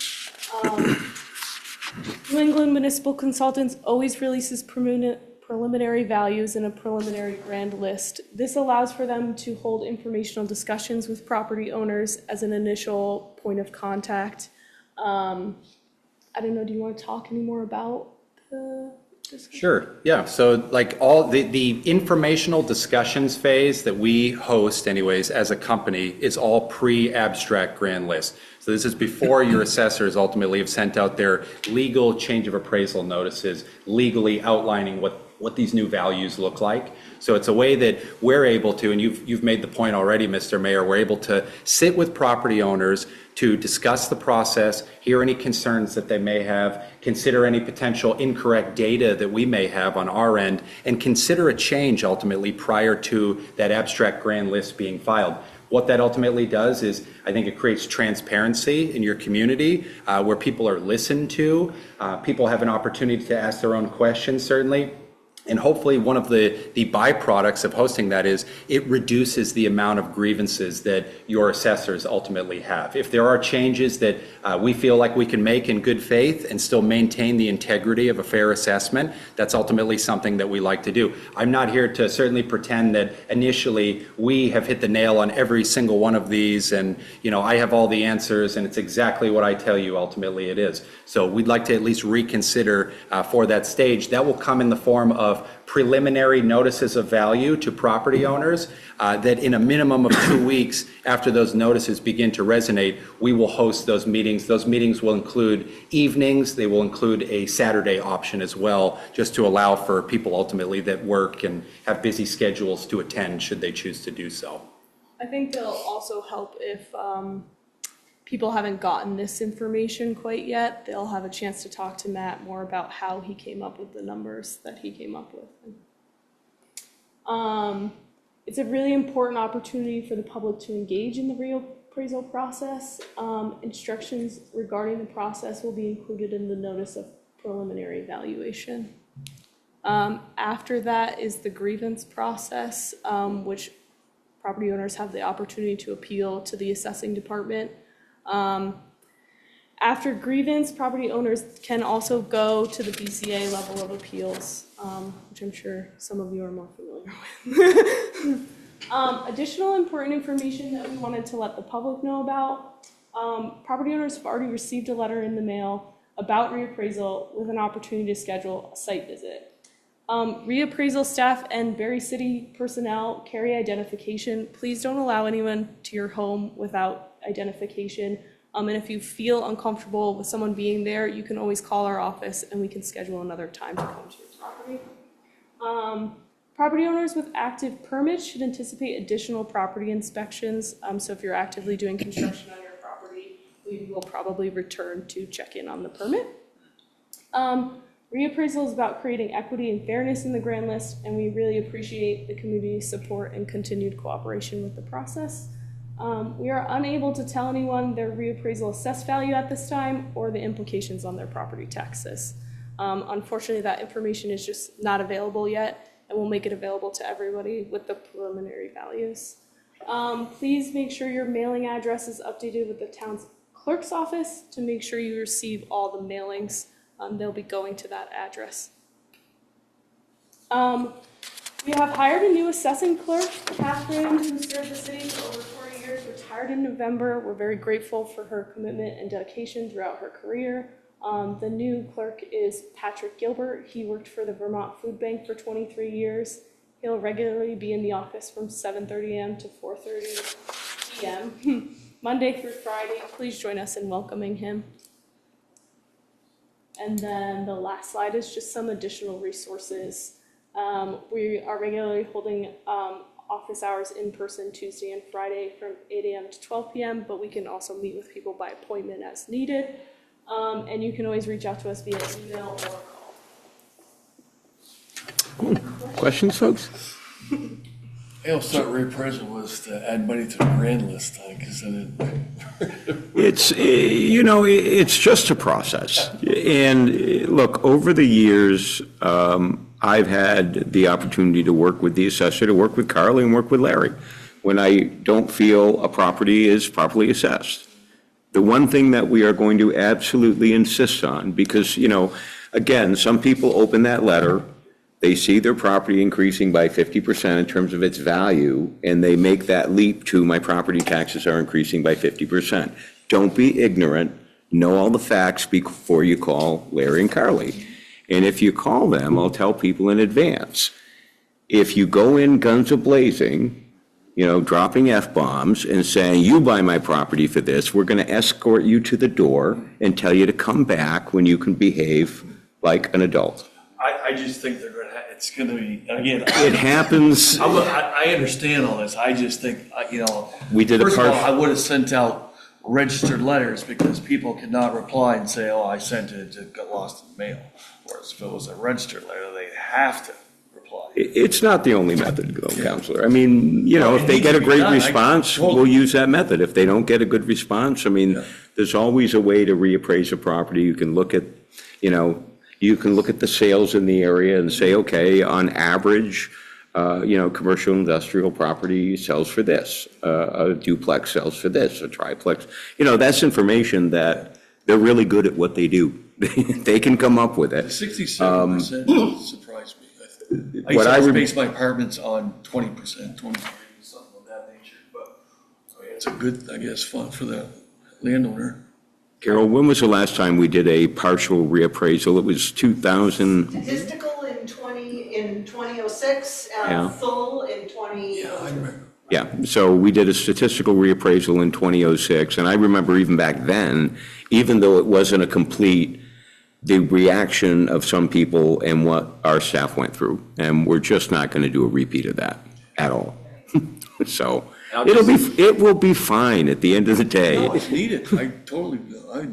I'd say the more concerning statistic to me is the coefficient of dispersion. When you have a coefficient of dispersion that's 24%, what that's telling me is there's no uniformity amongst like properties. So people are paying more than their fair share, they're paying less than their fair share. So ultimately, what our goal is here to create more of an equitable playing field. Like properties should be assessed in a like manner. People should be treated in a fair manner, certainly. So that to me, the CLA, I think, can be a little bit deceiving in terms of where you're at. I mean, not to, cause a stir by saying this, but I mean, if your assessor engages in practices like sales chasing, as an example, you can artificially keep your CLA within compliance from the previous. COD, at that point, when I'm seeing a COD that certainly north of 20%, almost 25%, I'm looking at really no equity being established in the community. We want to reestablish that. Perfect. Yes, Bern Rose, rather? It's okay if you call me Bernadette. Thank you. Thank you, Mr. Mayor. I just really appreciate having these people who are such professionals, well-spoken, explain very thoroughly this whole process. Because I remember a few years ago when we did not have people like them on board, and it was a pretty willy-nilly thing. And it might be some of the reason you're seeing what you see is it depended upon who you were as to whether or not your appraisal was fair. I don't own a home here, but I do pay rent. And how does, when you're coming to visit, I was here and you all showed up, and I forgot if there was a letter that came, and you said, oh, can we measure the outside of the house? And I was like, sure, have at it. Are you going in and inspecting the interior of people's houses? What are you doing with that? Thank you. Do you want to take that? You're the. Certainly, we are making attempts to inspect the interiors. I mean, our philosophy certainly is interior finishes, interior attributes are ultimately going to drive what a market value looks like. But I will say that is a decision that the property owner makes, whether or not they want to permit entry. I would say this to you is that as we reach either an informational discussion level, certainly into an appeal phase, at that point, it's going to become more important that we've inspected the interior to really be able to delineate what a home is. So to answer your question, yes, we want to make an attempt to do interior inspections, but certainly we have no right to force entry into anyone's home or to do anything. It is ultimately a decision that a property owner would make if they would like us to come in and to inspect. Thanks. You said you were welcome to come in, but you said, no, not today. So maybe we'll see you again. Okay, perfect. I apologize if that was the circumstance in particular there. In terms of my data guys that I have out there, I'm not one of the primary data guys. I have my data guys come here to recollect. Certainly I ask them to make an attempt to inspect. So I apologize certainly if you had attempted to permit entry and the individual had said, exterior only at that point. We'd certainly be happy to come back out and to re-inspect if you'd like us to. I'll talk to my landlady. Councilor Guston? I just want to say that, first of all, I've deeply appreciated working with our assessors from the point of view of the Board of Assessors. They've been professional, thorough, really know their stuff, and I'm confident that they'll help us shepherd through this process admirably. And that I also to speak to Bern's point, I was the person who led the inspector around my house, and they were courteous and kind and very thorough. And I think this is a really important step for the city, as we've spoken about earlier tonight. It's been far too long since we've done it, and this allows us to sort of set the playing field level for everyone in the city again. And that's, I think, the more I appreciated the way it was so thoughtfully and thoroughly explained. I think the more we explain to folks that this really is about leveling the playing field for everyone and making sure that everything's fair across all property owners in Barre City, I think that's really important for people to keep understanding. Thank you. Anything else, council? Folks, thank you very much. Great presentation, and like I say to everyone, you're welcome to stay, but I understand if you don't. I'm a Northeast Kingdom. I'd leave. Thank you again. Council, we'll move on to item 8D on the agenda. This is a discussion regarding our state legislative priorities. Senator Watson, Representative Wozniak, thank you for being here. I actually did get a text message from Representative Booton. He's not feeling well. He's online, Mr. Mayor. Oh, is he? Oh. He made it. Representative Booton, welcome. You feeling any better? No. Oh, I'm sorry. Well. Oh, Michael. So thank you for being so patient and waiting for almost 2 hours. We appreciate you and appreciate your time. So, Council, I guess, would you two like to start a little bit about, I mean, you've already had a briefing in terms of what the session is likely to look like, what the priorities are going to be from a statewide level. Some of those, yeah, I know it was probably depressing. The term that was used by the pro tem was that this session will be a nightmare, not a dream. So. Yeah. So if you want to, so I mean, where do you see the priorities on statewide level? Obviously, we're hearing a lot about education reform. So why don't you just run through where both. I'm sorry, Tom, can you introduce yourself? Absolutely. Oh, I'm sorry, Yes, Senator no Ann problem. Watson. Hi, everyone. I am Ann Watson. I'm one of the 3 senators for the Washington district. I actually live here in Barre City. Just moved here a couple years ago, actually. Yeah, so I am on the Appropriations Committee, and I am also the chair of the Senate Natural Resources and Energy Committee. This is my second term, and my second time on the Natural Resources and Energy Committee. Prior to that, I was on the Government Operations Committee. I think probably mainly I was put there because I am a former mayor of Montpelier, actually. So I don't know that we overlapped. I Maybe was like with, the we did front not. end? Wait, okay. We did not Yeah. overlap. I served with John Holler. Yes. In any case, but to the question about what we anticipate for the priorities for the session, I mean, the 2 big ones that I think are going to dominate are it's really about money. I guess if we boiled it down to one. So the one being, what are we doing about education and the property taxes? And the second being particularly about healthcare and the budget, because we're anticipating a significant amount of reduction from the federal government in terms of support, especially for Medicaid. And that makes up, I don't have the data right now to tell you what percentage that is of the state budget, but it's significant. And it's significant to the point that if we tried to backfill that with state dollars, it would just not be possible. There's no way that we can, as a state, make up that difference. You know, at a forum that we were recently at, someone asked us the question about, we've seen the state budget creeping up and up and up over time. And in large part, that is actually because we have had a lot of federal dollars flowing through the state. And we are not likely to see that again this year. And so perhaps for the first time in many years, we're actually anticipating that we actually may have a smaller budget. I feel like I should leave the education portion to Representative Wozniak. Sure. So education, and I also want to point out that education is a topic that every issue that we're thinking about, whether it is affordability, whether it is property taxes, whether it is housing availability, whether it is healthcare, all of those are tied up in the education conversation. Actually, one question. Aren't we're the highest per student in the whole country, I heard last night, for education as far as cost?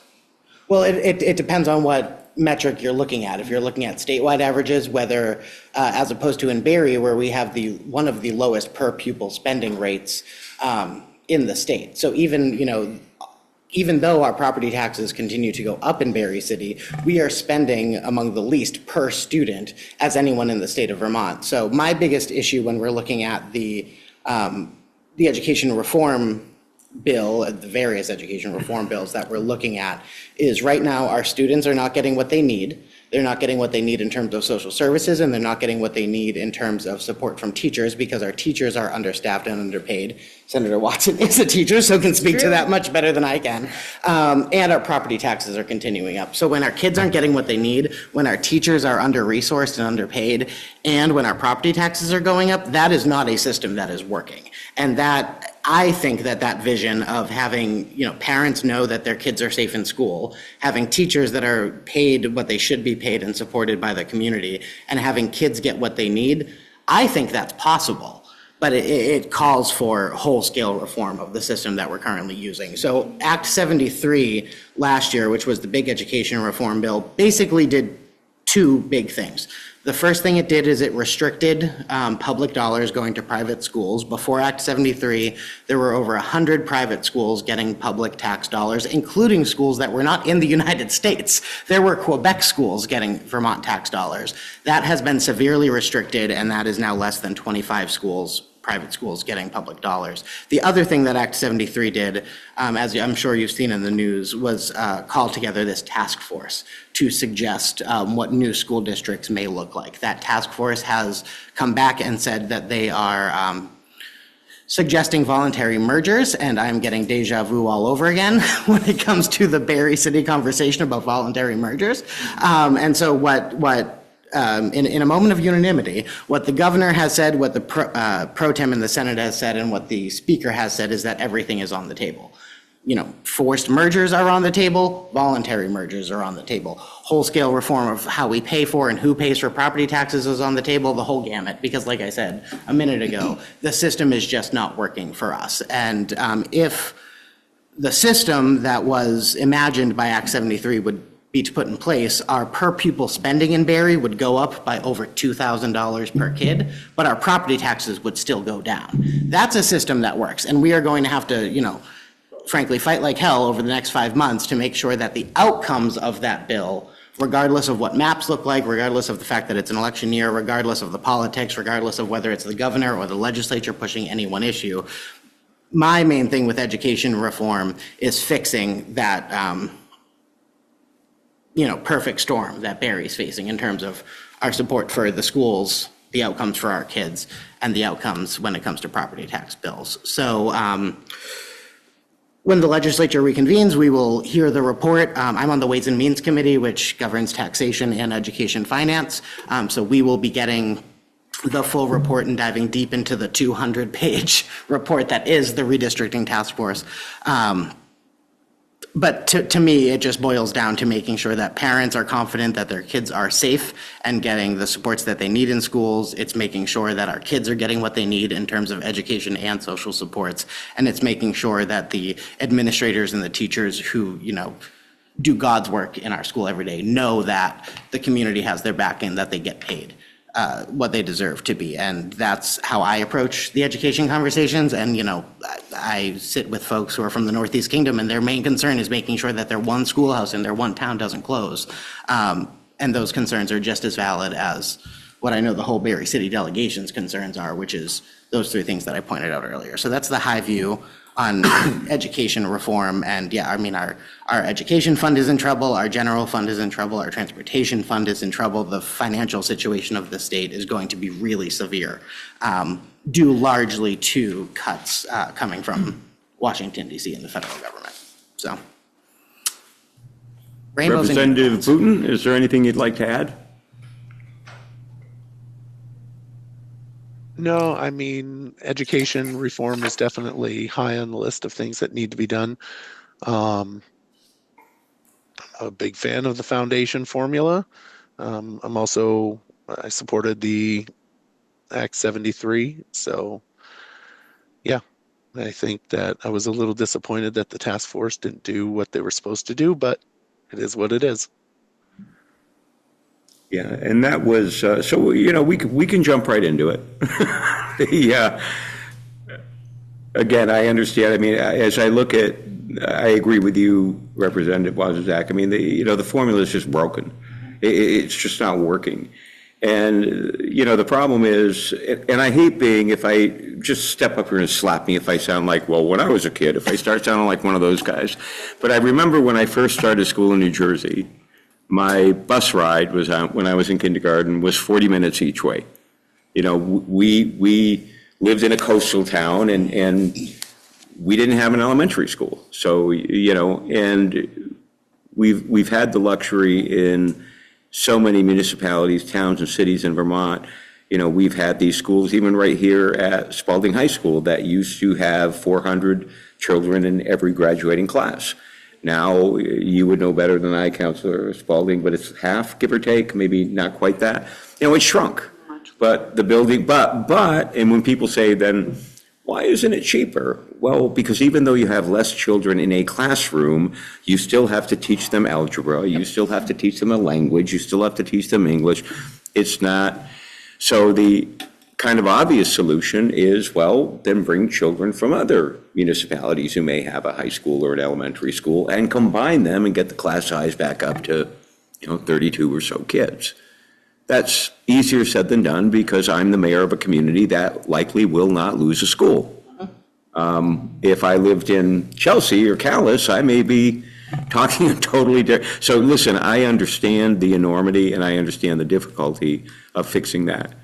It's one of the few times I'm grateful to be mayor because I can just get to deal with the municipal issues. So going into the municipal issues, sort of my wish list, I'd really like to see us start working towards a regional, whether it's by county, by watershed, flood mitigation commission. So rather than saying to every municipality, you're on your own, and we may have to sort of force people to the table because, like many things, there are municipalities like Barre and Montpelier who happen to sit in a little bit of a valley, and then there are municipalities that send their stormwater to us.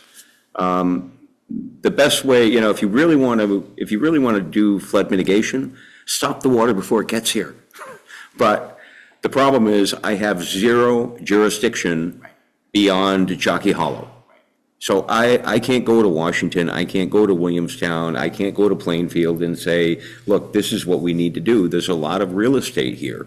And even if you just would allow us to do this work here, we could save our residents a lot of pain because we would stop and disperse the water before it got to Barre. Once it gets to Barre City, we can talk about flood mitigation all we want, but I think Councilor Guston would agree, there's not a whole lot we can do once it's here other than try to dig really deep floodplains, and we have limited space to do that, where we can deal with the floodwater. So that would be my first, establish some sort of regional flood mitigation commission and at least get us talking reasonably because and I think you were at the meeting, I think Councilor Guston, you were at the meeting and perhaps others.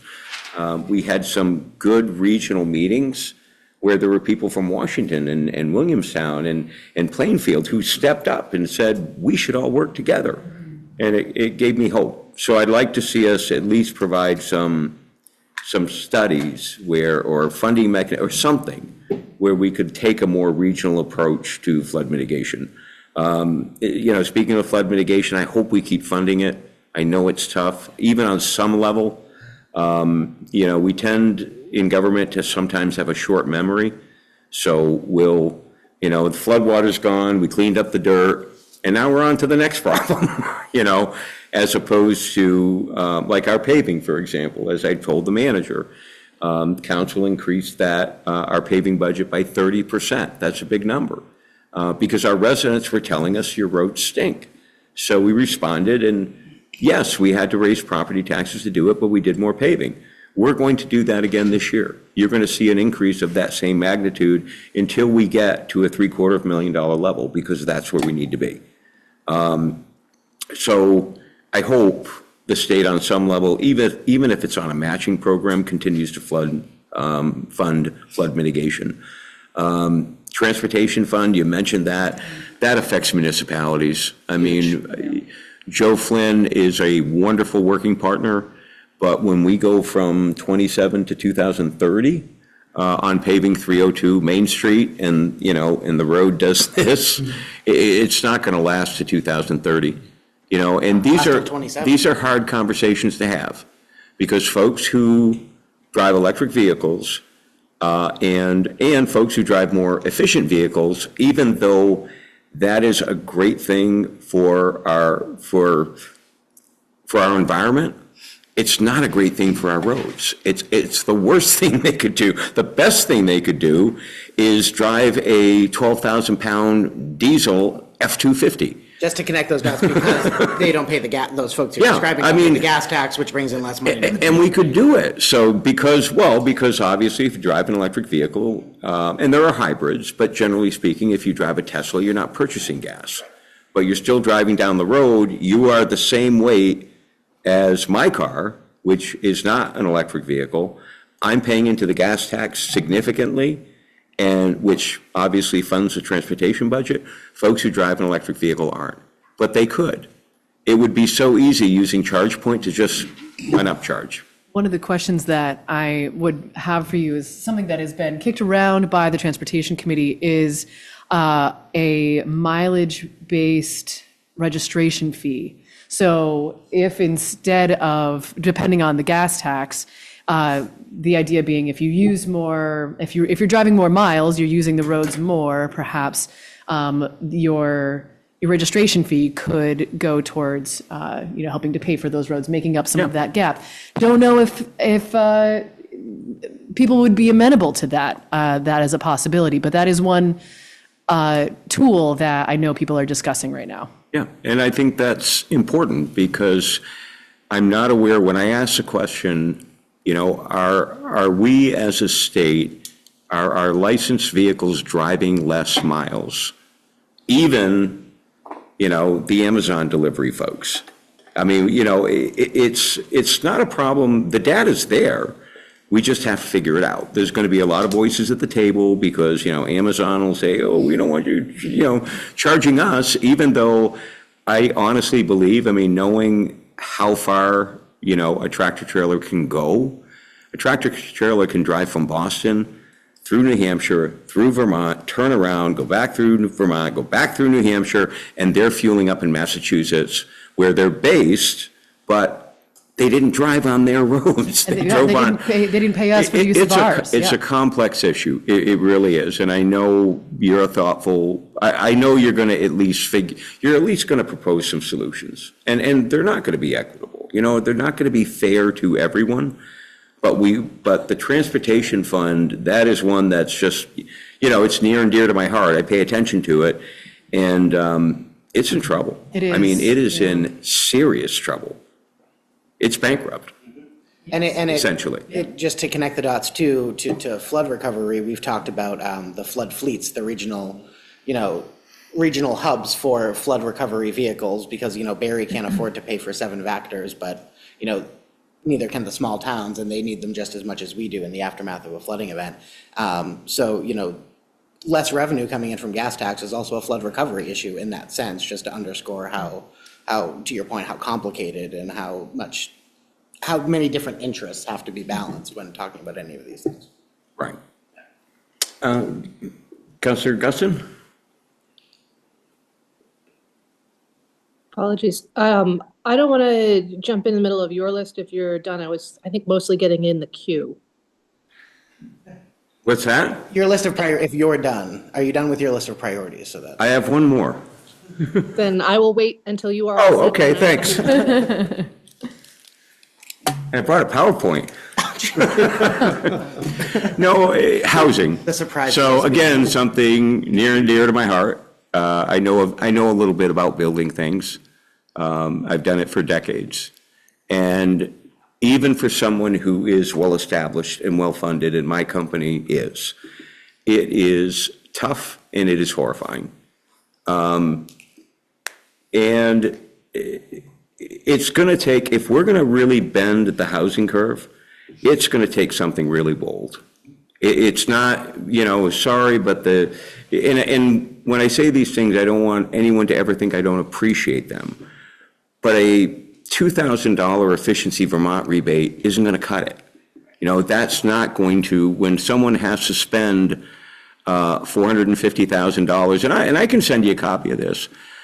When someone has to spend $450,000 to build a home, which means they have to have a $90,000 down payment. Many of our younger families, people who have student loans, for them to save $90,000 when everything is so expensive is really hard. And I get these views because I talk to, my son is 32, my daughter's 31, and I talk to their friends. They're fortunate enough to own their own homes. They grew up differently than I did. And mom and dad could help, and I'm glad we could. And a lot of their friends are discouraged. And when I talk to their friends about, they're renting now and their rent is $2,000 a month, they'd like to buy a home, they'd like to have children, they'd like to start a family, and they don't feel like they can afford it. And, if we're really going to be serious about changing our trajectory with regard to housing, it's going to take something really bold. So this is my idea. I've thrown it out there to folks. It's basically a statewide subsidy program. In some respects, we're mortgaging our future a little bit. And it starts from a conversation that I had with a senator a couple of years ago. And I said, if you could make 200 homes fall out of the sky in central Vermont, and the only catch was you couldn't collect property tax revenue for them for 10 years, would you do it? And they didn't even hesitate. They said, absolutely. And they said, because, they'd bring a vibrancy and they'd shop at our stores and we'd get income tax from them. And, we'd get other taxes just than property tax. And they said, so absolutely I would. And I started thinking about that. So, in this example, if you had, so let's say you got a lot in Barre City, it's a $25,000 lot. And with the assessors just here, these numbers are going to be way off, but you build a home on that lot and the city is going to assess it for $275,000. And you agree to that. We meet with you before you build the home. You show us the plans, we give them to our assessor. Our assessor says it's going to be a $275,000 assessment, and we agree. And so you build the home, and what the city of Barre says is they say, okay, if our increment, we talk about TIF a lot, I'm a big believer in TIF, our increment on that home that you're going to build, when you're done building it, a $250,000 increment is going to be $9,121 extra to Barre City, education and municipal. So what we're going to do is we're going to take the present value of that increment over 10 years.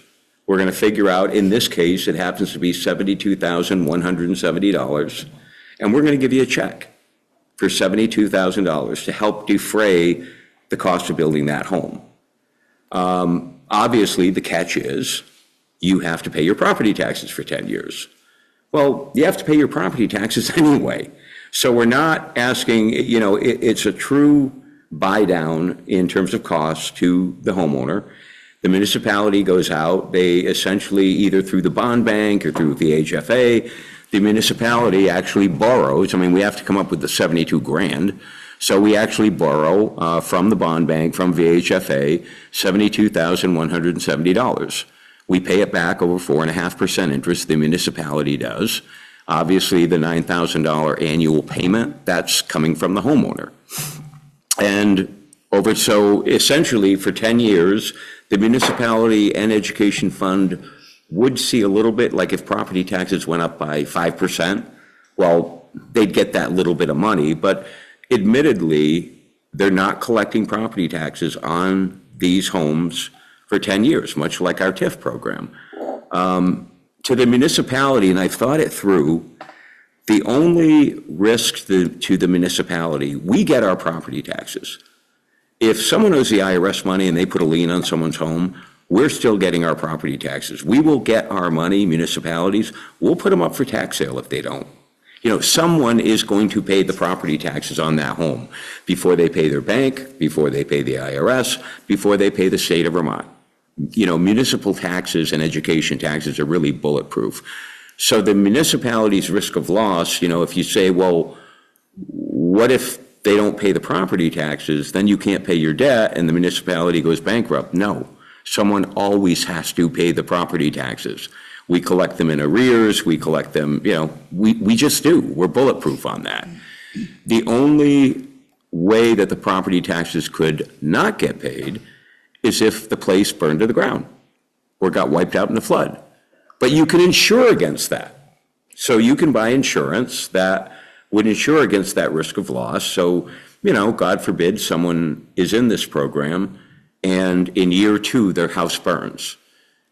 You could actually insure, the municipality and the homeowner could actually insure that risk of loss, and the municipality receives the balance on the loan and says, I'm sorry this happened to you, but the municipality is whole. You could do a program like this. It's different. There's no doubt about it.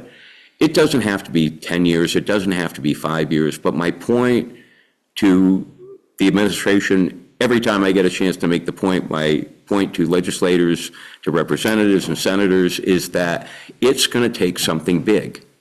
And to date, I haven't seen us do something big. And I can be a pretty creative guy, as you know, Senator, and Mr. Representative. I can be really creative at times.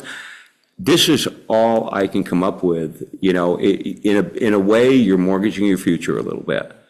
But I think a lot about projects that I've participated in real life. I think about the Community National Bank building when we built that.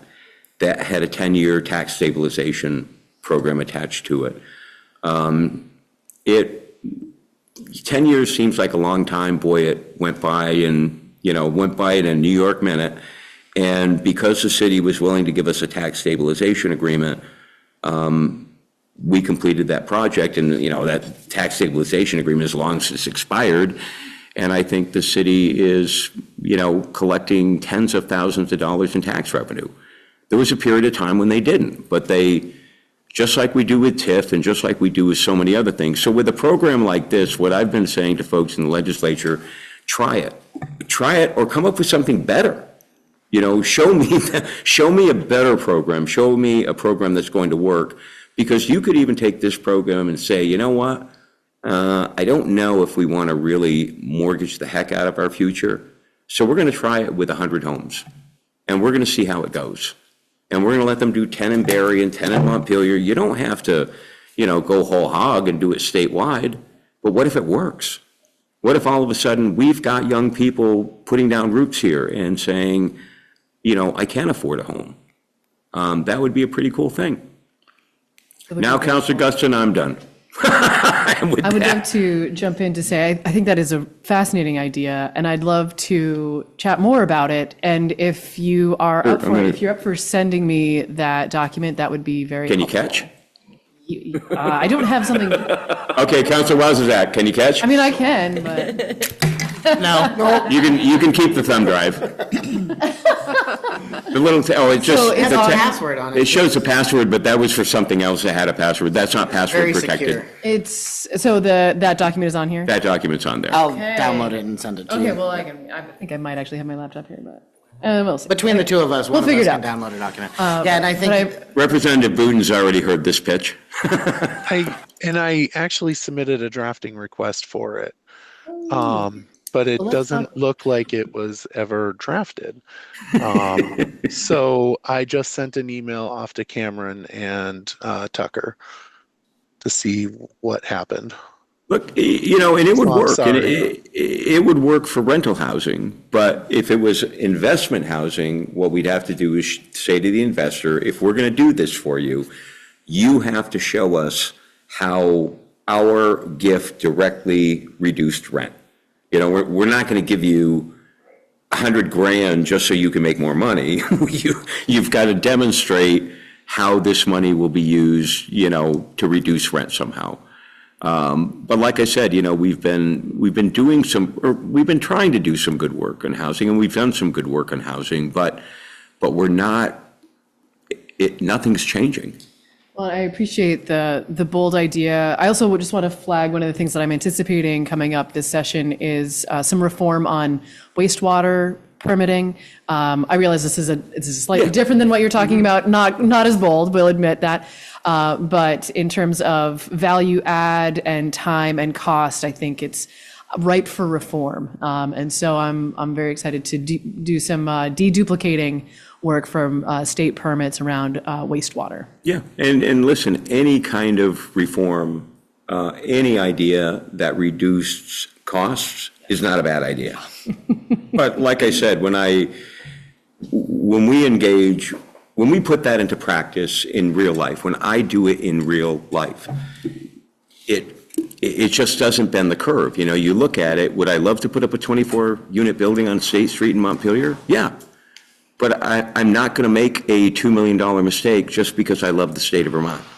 You know, I'm not, and not at this point in my life.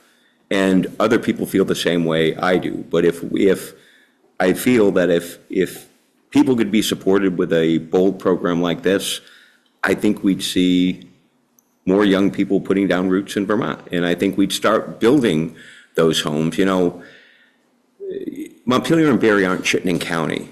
Yes, we have housing envy when we look at you when you were mayor, me as I am mayor, you know, we'd look at Chittenden County and we'd have housing envy. Well, we're not Chittenden County. We need something bold and big to help cities like Barre, Montpelier, Plainfield, other areas.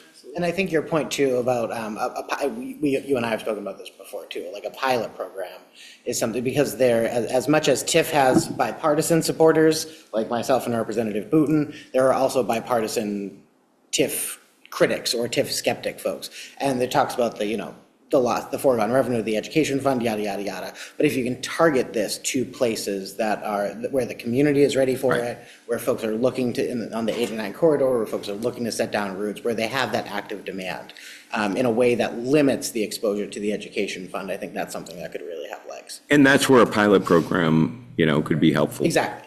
So I apologize, Councilor Guston, I lied. I have one more suggestion. And even though I am a Republican and I realize this might not be popular with the current administration, but we should consider assessing a property transfer tax on sellers.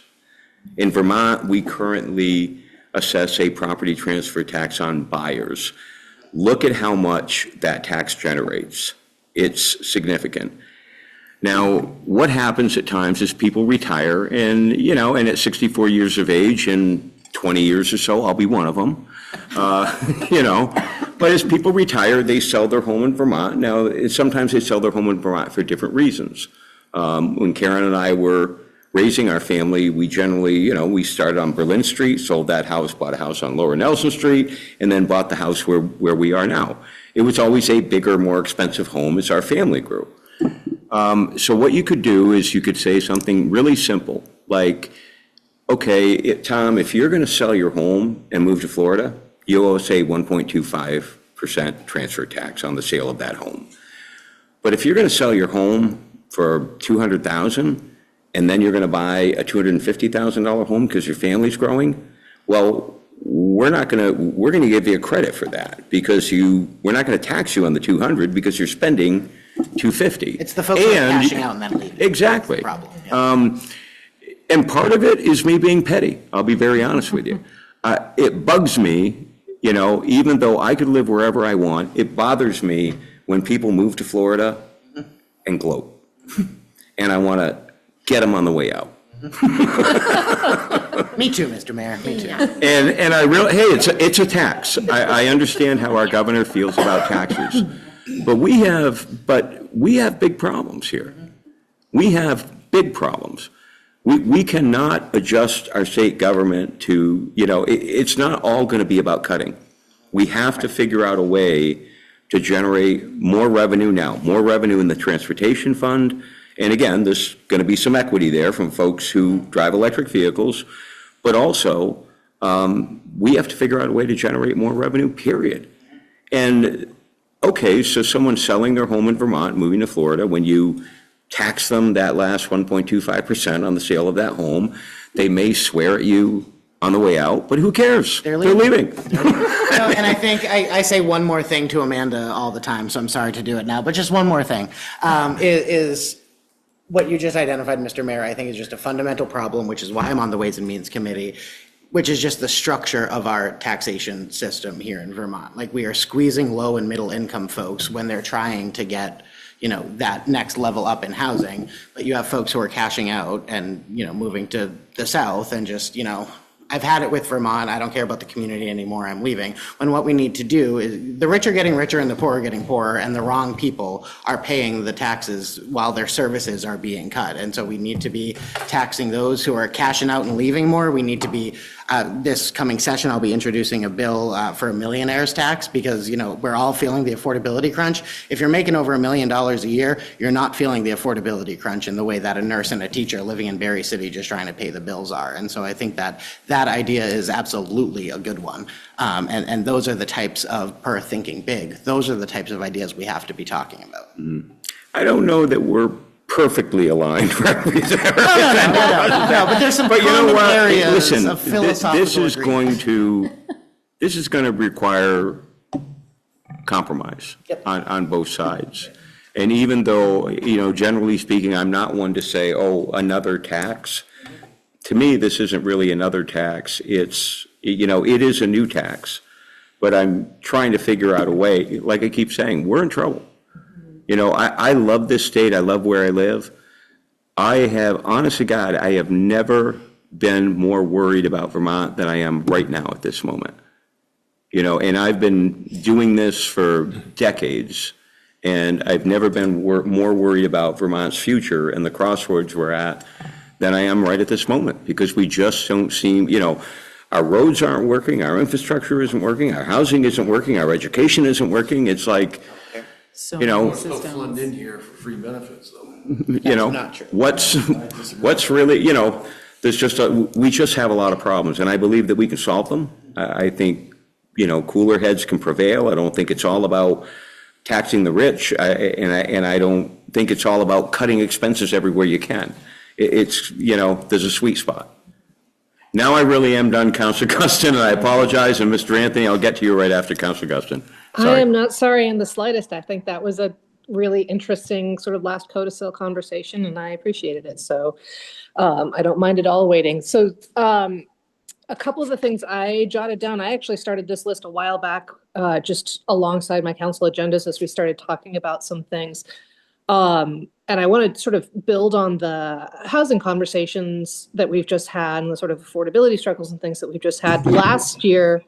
When we talked about legislative priorities, we talked a lot about our unhoused neighbors. And we started off this meeting talking about the overnight shelters that we've been standing up in Barre City, and the warming shelter, and the homelessness luncheons and task forces and meetings. And a tremendous number of people are doing a tremendous amount of work, just really good people, but there needs to be more support at the state level, and there need to be better systems. I know there were bills last year that did not make it across the finish line, or just made it most of the way across the finish line.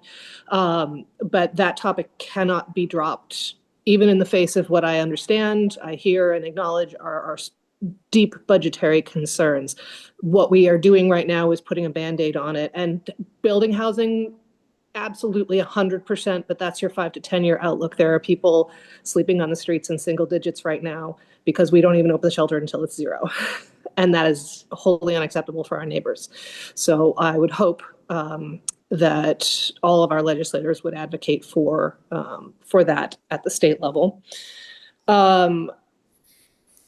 We just hear, this is like a really small, really kind of wonky thing, but I jotted it down when we were having a conversation a while back during the nuisance properties ordinance.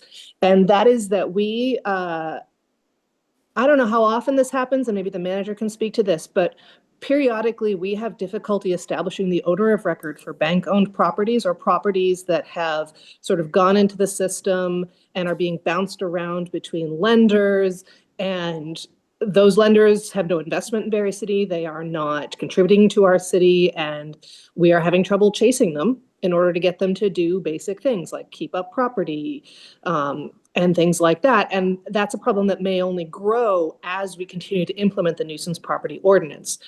And frequently, sometimes people don't even know that they're 3 owners ago already. So there might be an interesting sort of legislative legal solution for more frequent, more timely updates on owners of record for properties that can give us tools to chase the bad apples who are just buying up these mortgages wholesale, who are not paying attention to the communities in which they've left these buildings sometimes to molder.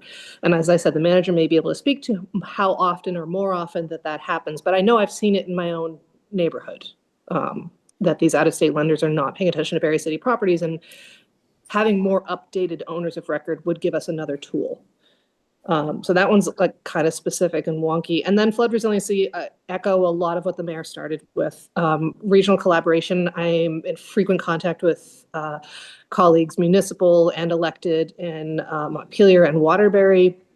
And I think one of our conclusions in our more recent conversations has been that there absolutely needs to be some kind of regional collaboration with, I don't know if teeth is the right word, but support, money, frankly, even if it's just a little bit of money so that we can meet regularly and something, so that there can be some kind of actual consistent support, because everyone right now is trying to cram it into the 1% of time they have left beyond helping with flood mitigation and flood resiliency in their own communities. And we're all doing the best we can.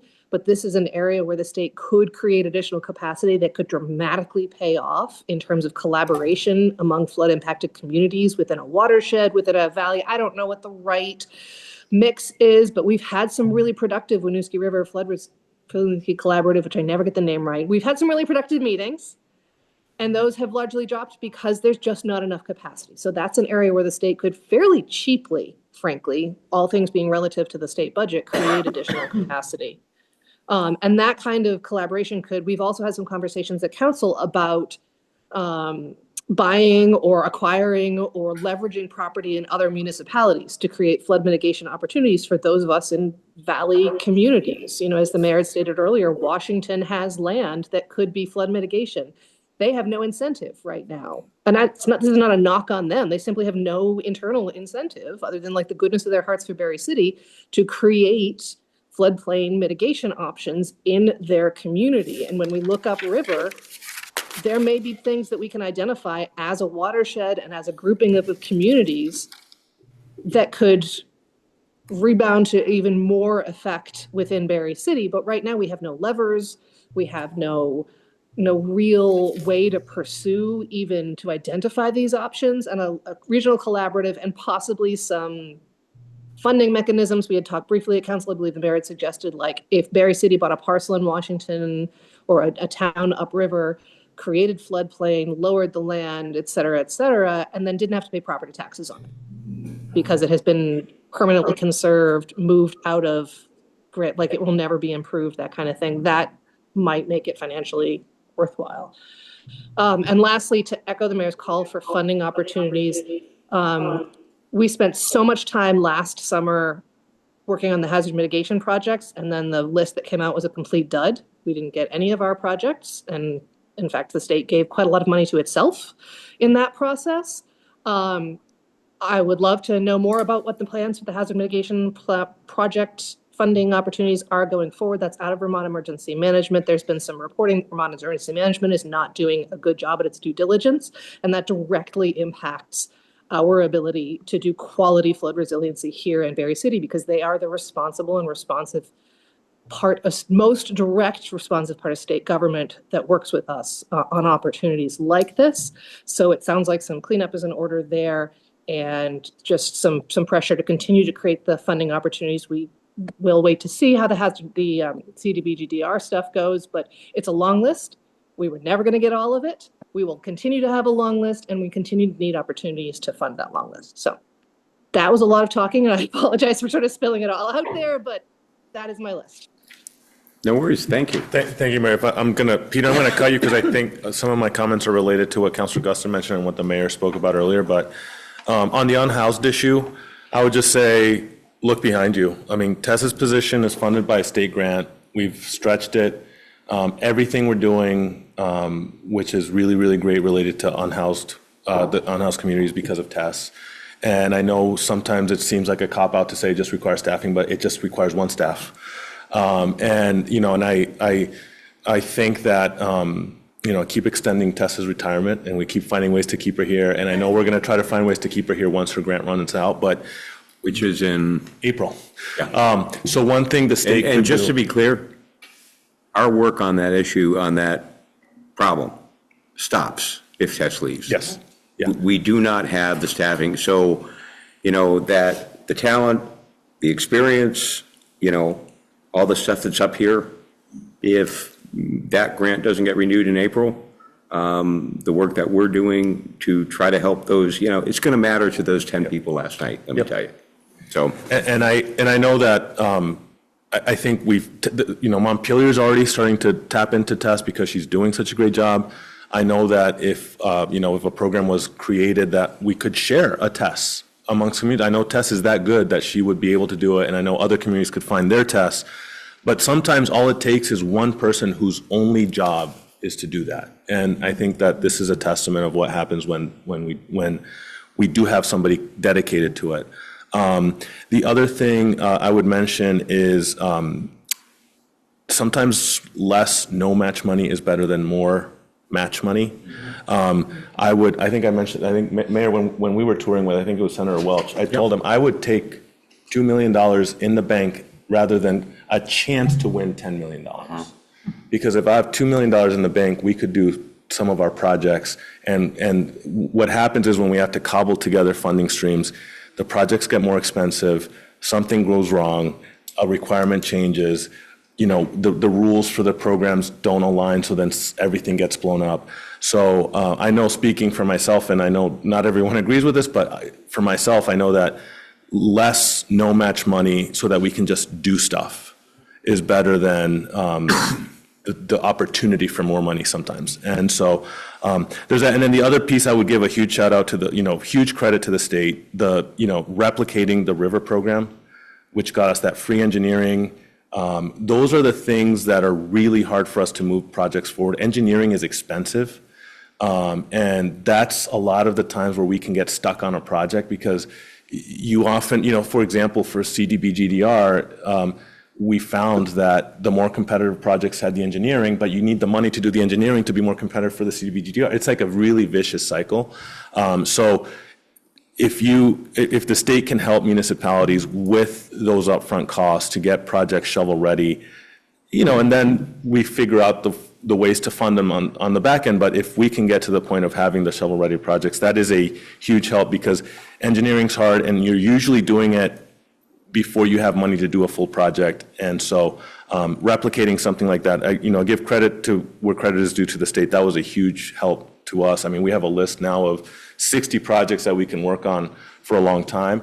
But replicating that is something that would help Barre and probably many other municipalities. So, and I really enjoyed hearing the mayor's comments. I agree with what he and Councilor Guston mentioned. I think there's a lot of alignment on the things that we'd all like to see. But just some thoughts for you. Thank you. Mr. Anthony? Thank you very much, Mr. Mayor. Two topics. One, the Transportation Fund. As you know, I made a pitch in another forum to point out that the whole class of vehicles who use our roads are neither registered in our state nor contribute in any way other than simply buy fuel here. And I think that's a shame. For whatever reason, the agency and the legislature has allowed some folks to be what economists call free riders. And the folks who live here are actually paying the freight. And so the reform of if you will, the burden of the local match for the transportation fund has to be on the table. And I perfectly agree. We've moved now to electric vehicles. We have to rethink that aspect. But the fact that we have free riders who operate delivery trucks up to 20,000 pounds and don't register here, don't pay the ton tax, is really just offensive. The other thing I would remind my colleagues in the legislature now is one of the explosive elements in the fund that happened in 2020, mostly attributed to COVID, was what was called the excess spending trigger. And we, the legislature, suspended that because of the explosion in costs owing to COVID in the education fund. There are many ways to level out, so to say, the fact that Williston can raise $100,000 with about a 50th of the tax increase that Barre City can. I support the foundation formula, and that assures that at least the minimum is spent. What so far has failed to be examined is how you use the property-rich communities. Use Williston again as the poster child. How you get that community to assess a rate which essentially acts as a transfer to folks who do not have as large a grand list. The excess spending trigger was a way to do that. It's gone. So rethinking how you equilibrate a property-rich community with a Barre is, I think, a real challenge. Mergers notwithstanding, I mean, that's gotten the lightning rod, but I'm not sure that's an essential element to the equity of how you raise funds. Lastly, let me mention to the mayor, I totally am on it with the big idea and the what lever do we have answer, taxes. But the problem is, and I've argued this with Downstreet and the council and many folks, we don't have a way to incentivize owner occupancy. So I'm all for it, as long as it's owner occupied housing. The difficulty is a lot of these home building programs are bought up, and then the home is rented by some private equity group. You know, the only way at the moment we have to distinguish is whether it's a homestead dwelling or not.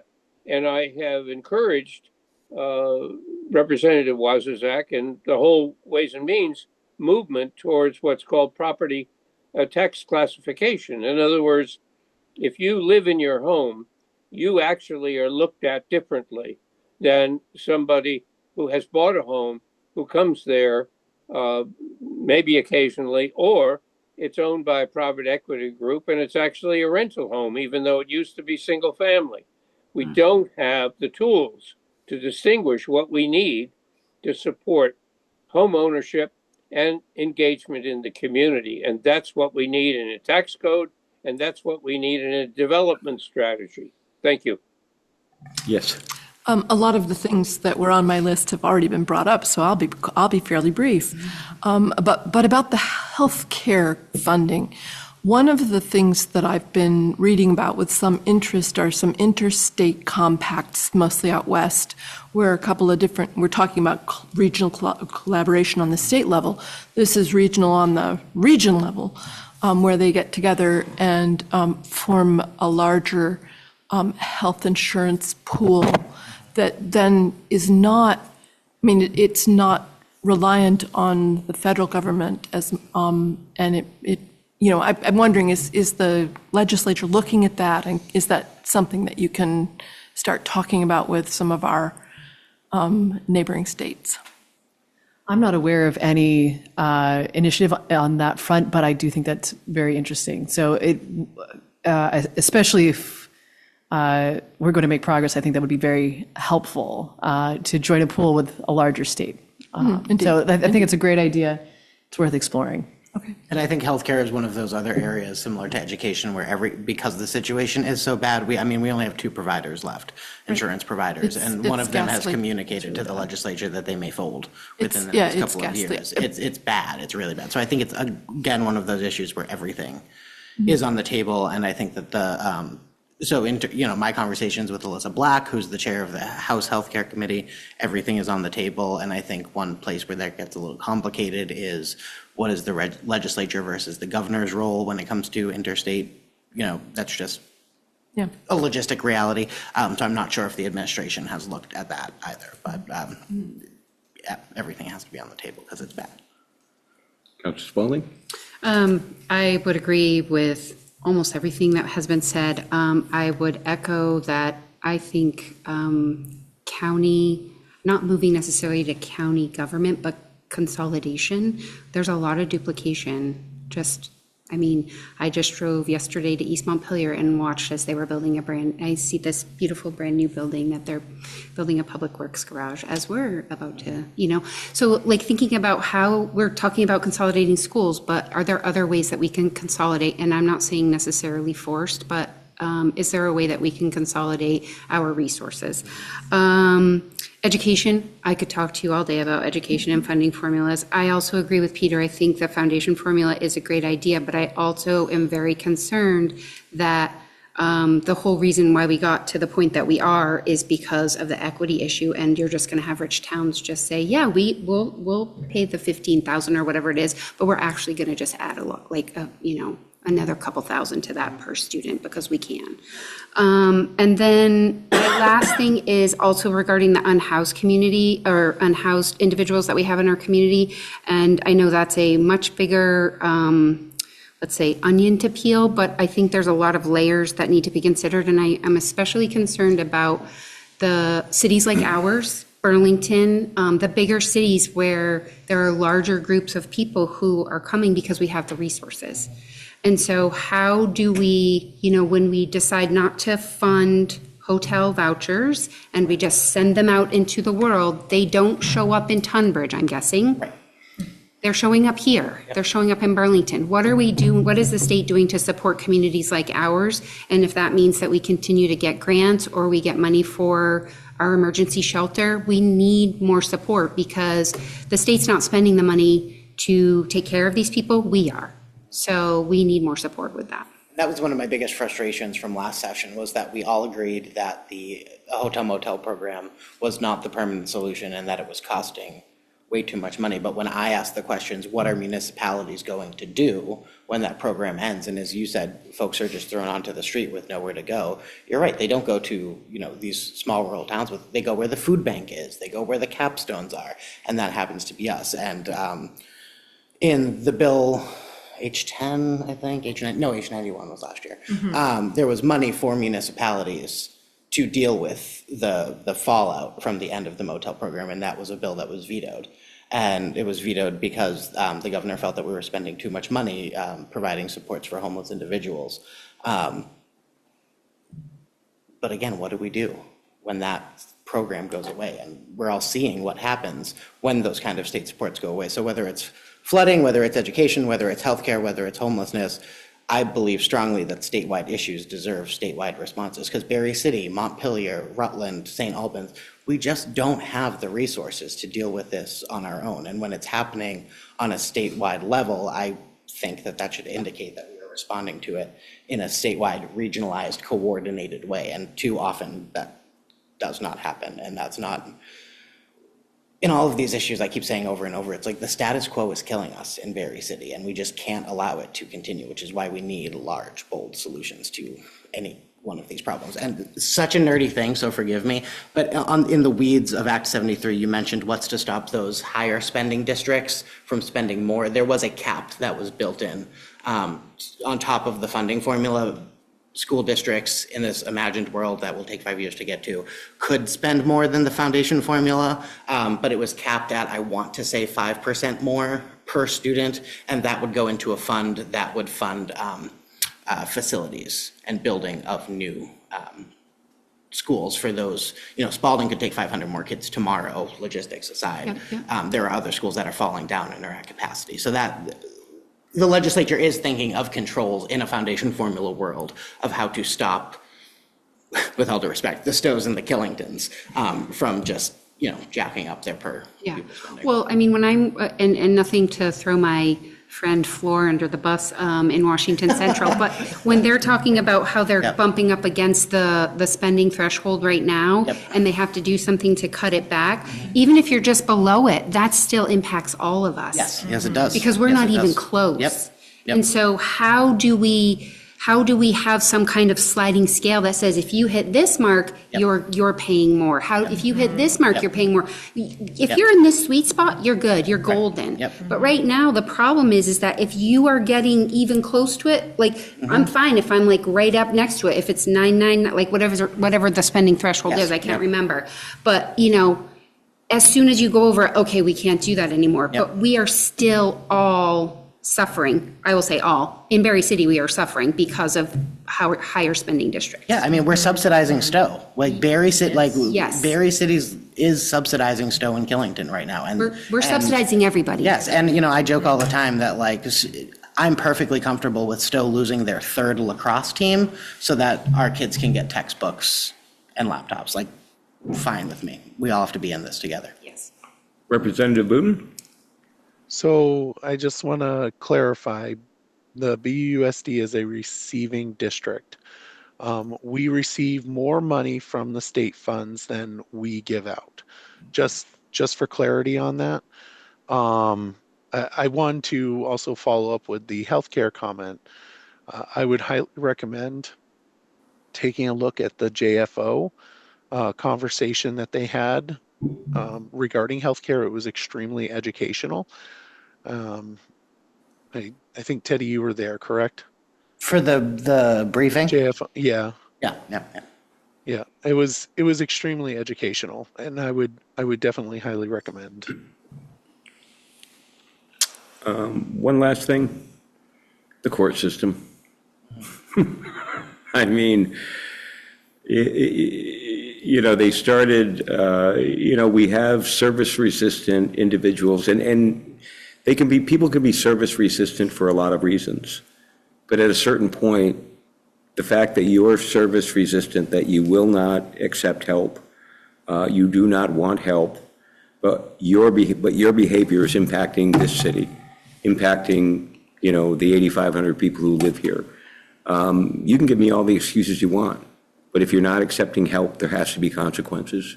That's what life is about. And when our officers arrest individuals, 6, 7, 10 times, and then their good work is collateral damage because we've got to plead, the state's attorney has to, in order to get the defense attorney to play ball, they've got to plead half the charges, so make half the charges go away. It's just not a good model. It's not a model that I think anyone would agree is working for them. When you ask people, how do you feel? Ask anyone. I mean, I don't care where you land on the political spectrum. Do you think our court system is working? I think most people would answer, no, it's not. There has to be a level of accountability. I mean, if you have, when we have 8 people in the city who literally, we have 8 individuals in the city who are touched by our police department in some manner every day of the year. 365 days a year, one of those 8 individuals is, or more, but at least one is visiting with our officers, and they are service resistant, and they have been offered assistance and services, and they keep saying no. Yes. A couple of things. I really appreciate the countywide approach about flood mitigation and things like that. We talked about that last year quite a bit. The education system is broken, as we all know. And big question that I have is, can't we start small, consolidating things like transportation? So if districts could consolidate their transportation and have the state take it over, for example, as opposed to working through contractors like BUSD, spending lots and lots of money, where if things got consolidated as far as the transportation, you could potentially save lots of money. Another aspect with healthcare, Maybe there could be an option where the teachers' unions work together in order to have larger numbers, so that way they could have better rates. That was kind of a thought. And really just the court system stuff. It's really difficult for families to want to feel safe, specifically in some of our federally funded housing, to see people, to call the police, to have someone arrested with, whatever's going on, and then to see them back the same day, doing the same things over and over. It makes residents not want to call the police, not want to have faith in our system.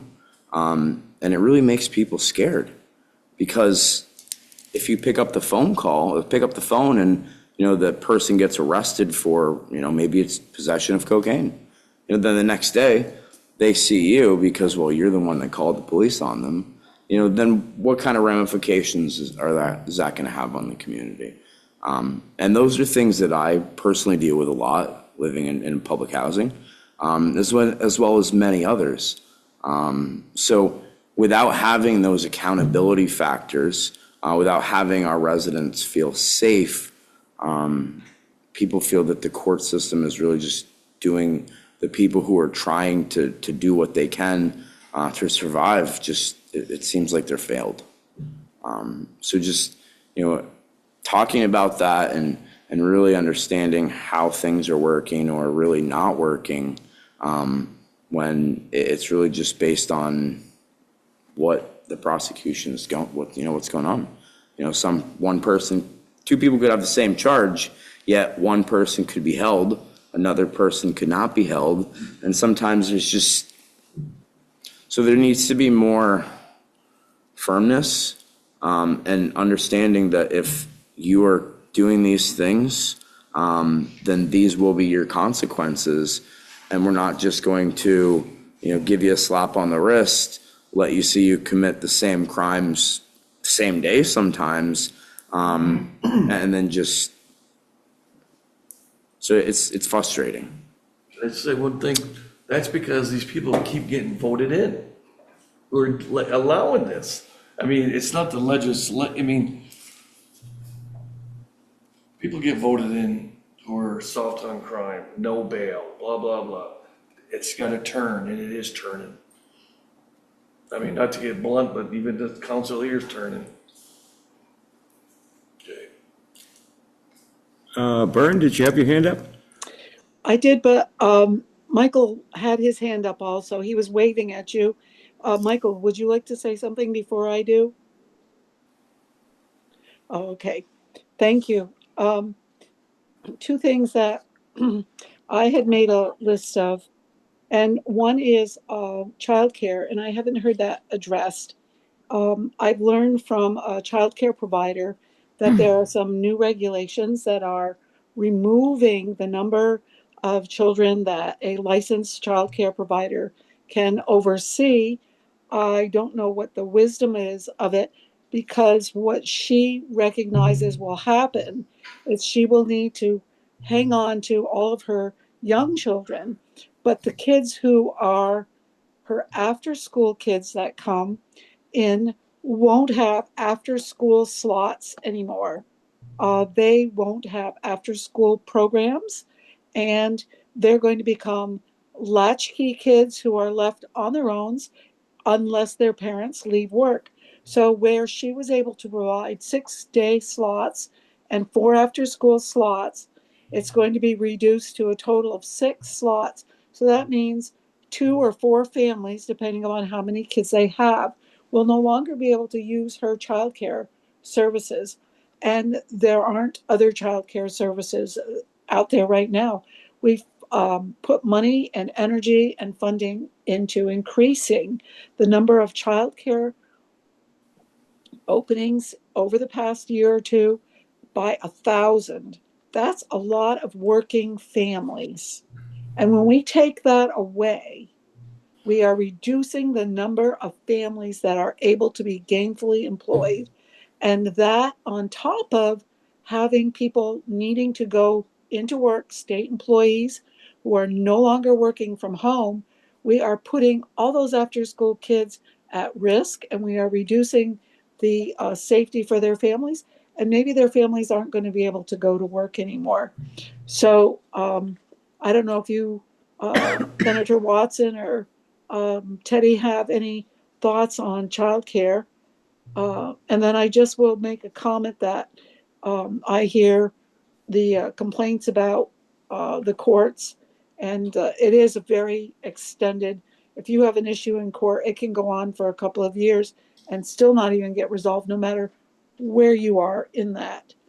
But what seems to be working here, and Chief Vale has reported well on, is a situation table. I would like to see some support for more of the kinds of things that are coming out of the situation table, and for funding the programs that people are needing at a level where they're more affordable. Because if we look at building a new prison or sending people out of state, that cost is so much more than what it cost us to operate something like the situation table and the supporting services. So thank you very much. And the wetlands, I would like to see that we keep our wetlands, because those are the things that are helping us to stop, to prevent flooding also. And for the governor to overstep what the environmental board has said, felt a very, it felt disingenuous, just disingenuous about keeping Vermont lowlands from flooding. So thanks. Representative Booton? Yeah, so let me follow up on that child care issue. There was legislation, I don't know when it was, but they restricted the ability for, home care providers. I mean, I remember the days when we had, you know, your local neighborhood daycare. And when they added all those regulations on it, it put them out of business, which makes it a heck of a lot more expensive and harder to get daycare. So currently in the current law is that a provider um, can only have two families, I believe. That's um, eh, and there's just no way that a person that's trying to do a business would be able to make that work out. Um, so just wanted to, that's one of the reasons why we've got a problem with our childcare. Did that Yes. make any sense? Representative Boone, is that just for the unlicensed daycares, correct? That they can only Correct. have two families? Okay, I'm talking licensed daycare. regular there's- licensed Yeah, daycares. they changed the rules for licensed daycares, and Thank you. it's thank. Council, anyone else want to address any issues? We've given you a lot to think about. And, several times, Representative Wozniak, you said, everything's on the table. In some respects, I like hearing that, but having seen my share of legislative sessions, I cringe sometimes because that means, oh man, it means everybody starts screaming and nothing gets done. I hope that's not the case. There's been some things that I've heard here this evening that I agree with, and there's some things that I've heard that I don't agree with. But I'm always willing to find a compromise. I've served with Democratic governors, with Republican governors. Of course, it's Vermont, so it's always Democrat, Republican, as, we decide who has the better idea. But it's going to take a lot of compromise. We have a lot of issues that we have to get through. Literally, everything. We've run the whole gamut here, from transportation to education to taxation to childcare to healthcare. It's going to be a hard session, and buckle up, because If you're a wimp, Montpelier's no place for you for the next, January through May, because it's going to be, it's going to be a lot. And I say that, not like it's going to get physical, it's going to be a lot of hours. It's going to be a lot of work, to solve these problems. But I'm hopeful, even if it's just pilot programs, that something can get done, that we can at least try some new ideas, because like you said, status quo isn't working for anybody. So, council, anything else you'd like to throw out there? I do have one other thing to add, if I may. Yeah, of course. Sure, which is, it's not on the highest priorities, but something that I think is relevant for particularly Barre City is around Dick's Reservoir, and especially as that is under the Natural Resource and Energy jurisdiction. So I do have a bill about the potential for delegating the authority to regulate uses of waters for if a municipality were to petition for that right, and they meet certain requirements, like they have control of the whole perimeter, and if it's their drinking water source, that they could be given the authority to have the right to regulate the uses on that water.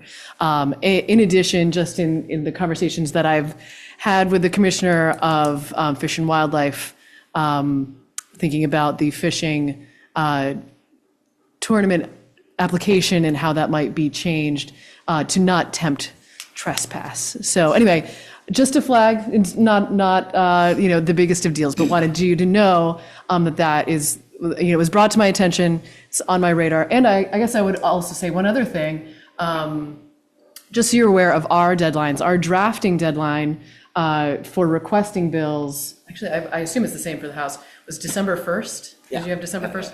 So we had to request any bills by December 1st. I have a little bit more flexibility as I'm a chair.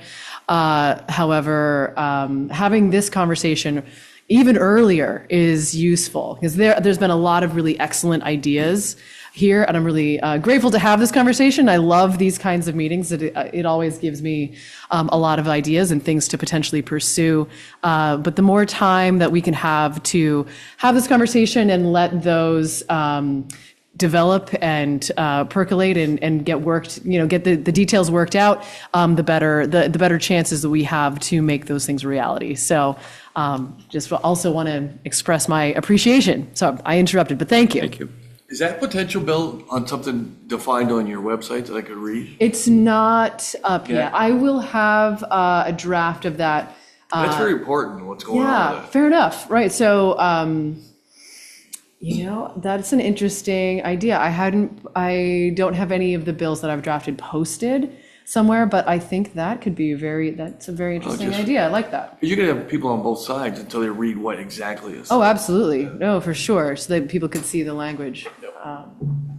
Let's see if I can clean that up. Yeah, and there's also, there's multiple ways to introduce and pass legislation. So as Senator Watson indicated, because she's a chair, she has more flexibility. So is true in the House. There are what called committee bills, which is just rather than like Representative Lozizak introduces a bill, like the Committee on Ways and Means can introduce a bill.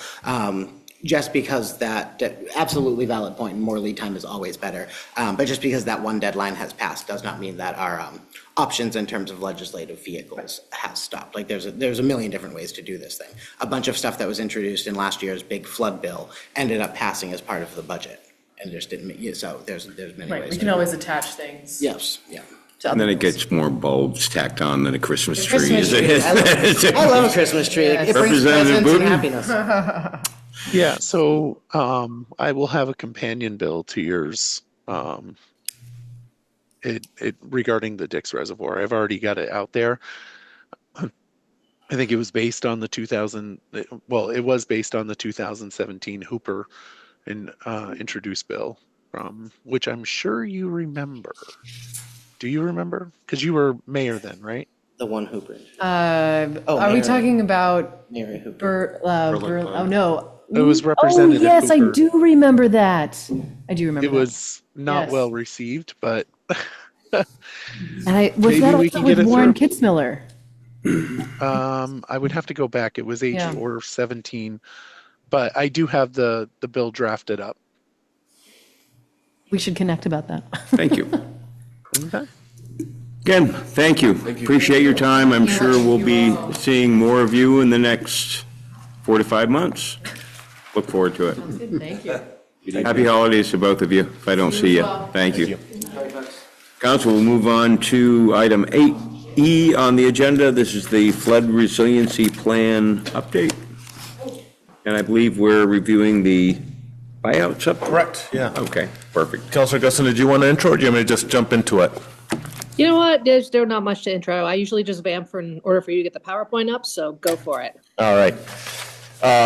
So thank you, Council. This is, thought it'd be timely to do another buyouts update just because of some new milestones that we've reached. This is, you're familiar with a lot of this presentation, but some of the numbers are new. So as a reminder, 67 buyout applicants after the 23 flood. We approved 27. We approved buyouts that were clusters by the river where we thought there was the greatest mitigation value. We didn't pursue other buyouts because of the FEMA rules that prevent redevelopment, of any lots that are purchased through FEMA funds. So that was sort of our standard. If once all these buyouts that are approved go through, there would be an estimated 125,000 lost property taxes from those properties now being owned by the city and being vacant lots. 24 of the 27 buyouts that we approved have also been approved by FEMA, including all 5 of the landslide buyouts. And so there's 2 commercial and 1 late residential property that are still not formally approved by FEMA, still working their way through the process. They're working. The late applicant is just, it was late, and so it's later in the process. The commercial properties tend to be dirtier ground, dirtier dirt, so they require longer environmental assessments. That's why they're taking longer at this point. We are very hopeful that we will shepherd all of these through once everything is said and done. We have closed, and that means we own 11 of the approved buyouts. So I've been traveling down to Burlington, up to Burlington, I guess, every couple of weeks to close, to attend these closings with property owners. They are sort of bittersweet moments. Most of the people are very happy to be sort of done with the process, and the city is in ownership of these houses of 11 of them at this point. And then also a new update, we have 5 demolitions that are completed or nearly complete of the buyouts that have been closed. Here are the visuals, and I know a lot of colors, and sometimes the colors don't match on each slide, so I'll try to go through, but things are mostly familiar, I think, to everyone by now. This is the north end, which has been sort of the trickiest part of the puzzle. The real simple one is the green lot, which is 572 North Main, the Ayers lot. That one was approved because that was a really clear mitigation value site that's right adjacent to the Willie Street Bridge, as has been mentioned in other parts of the meeting. That's connected to a mitigation project that SLR is working on, that the River Project helped us get to design. We have been looking at and this is consistent sort of with the rest of this map is consistent with what we did in the CDBG-DR applications. So the red boxes here were considered for full FEMA CDBG-DR funded buyouts, which would take those properties, do demolitions, and then turn them into permanent floodplain. The yellow was property clusters to do what are called acquisitions under CDBG-DR, and those would be acquisitions with the purpose of redeveloping, and that was done to, again, clusters where we could sort of put together larger pieces of land where larger, maybe multi-family, buildings could be built. And then all the blues were elevations under the CDBG-DR application. This is the Vine Street, Scampini Square area.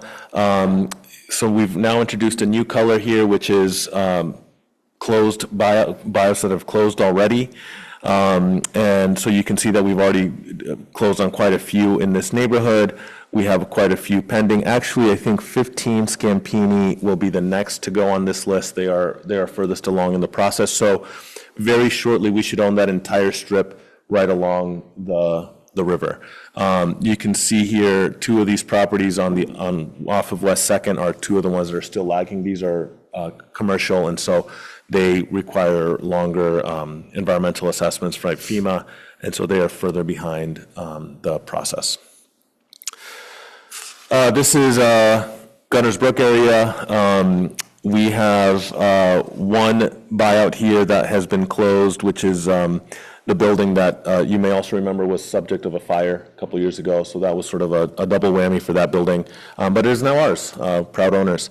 And then we have a couple others that are forthcoming right along Harrington Avenue, which will help us expand the existing floodplain there. This is also connected to a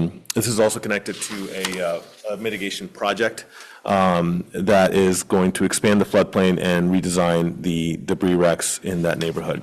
We have a couple of sort of the lighter blue color. We have a couple of 2024 buyout intakes that could eventually become part of an HMGP application for buyouts.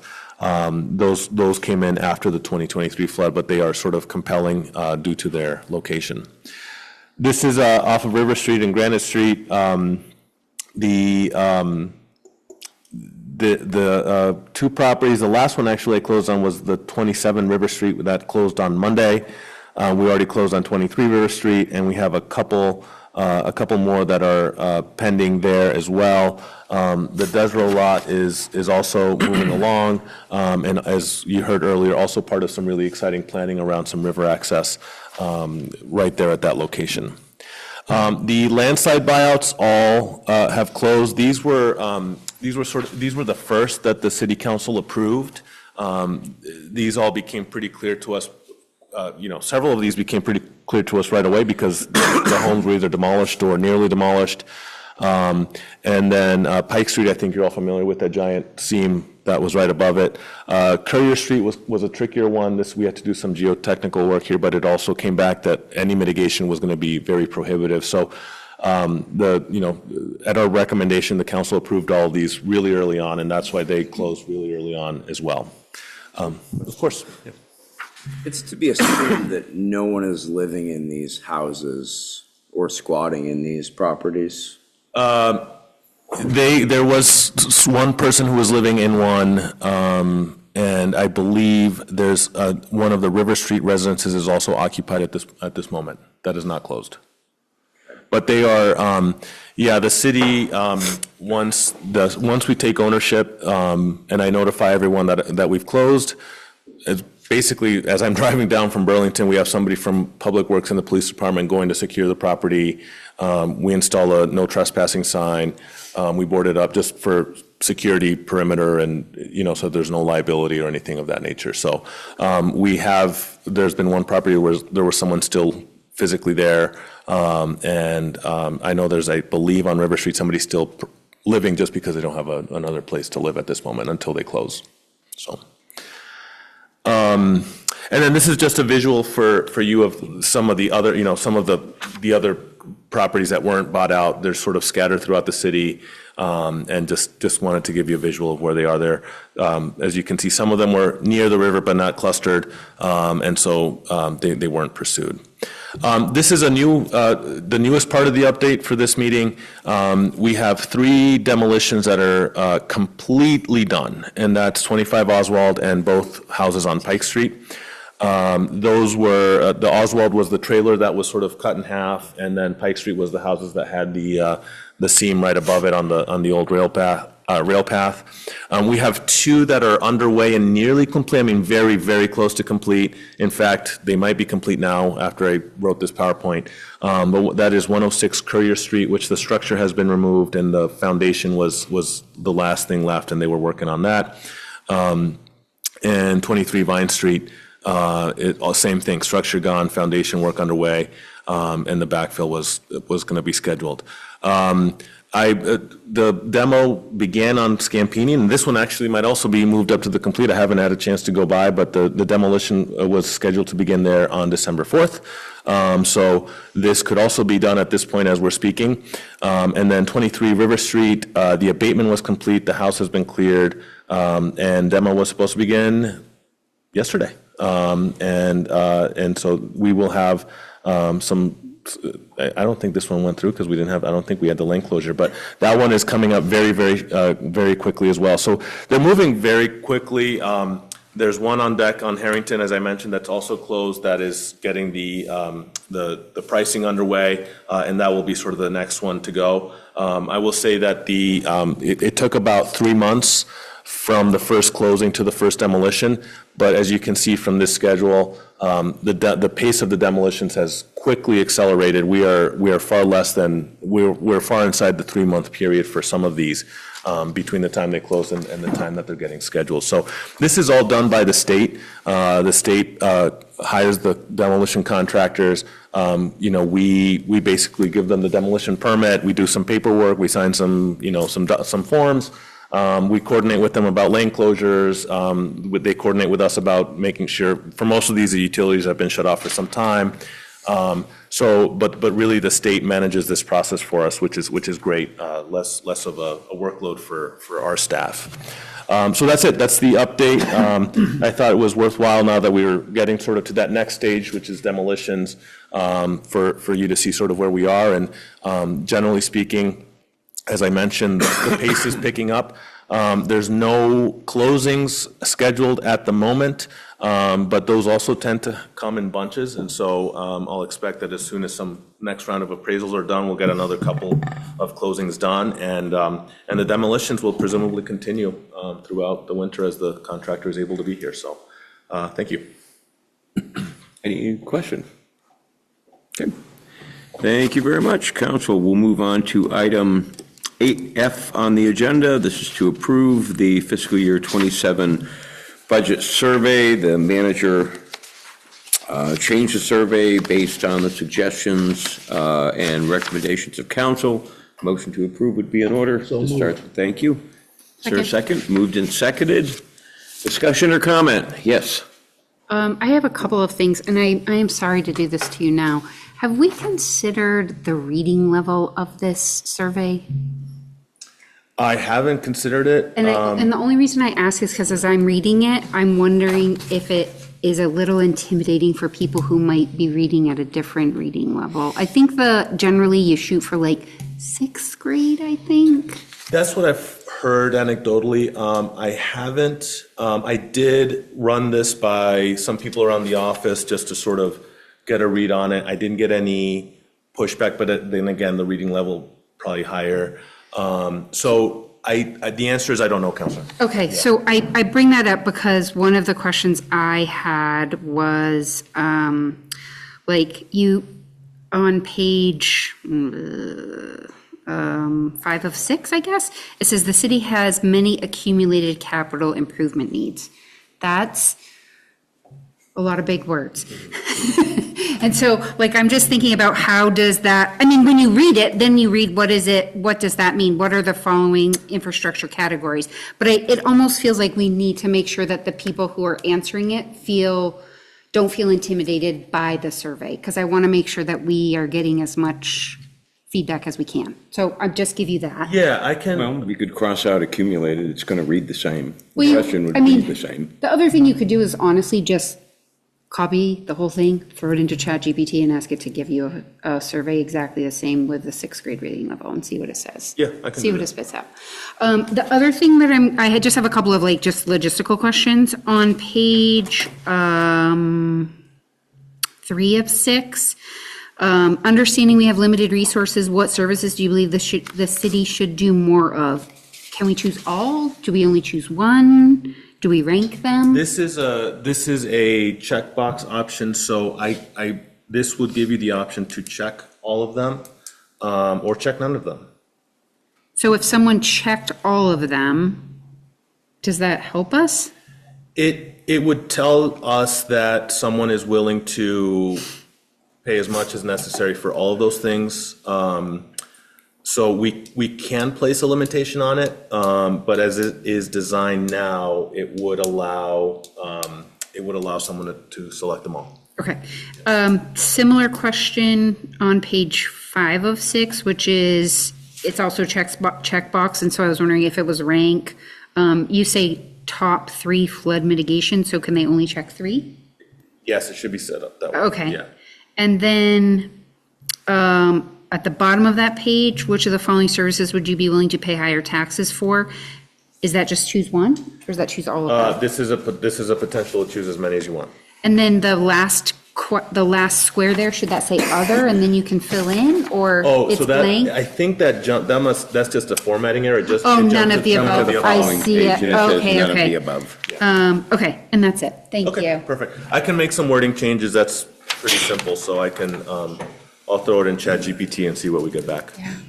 Yeah, I don't think, what were you saying, sixth grade reading level? Yeah.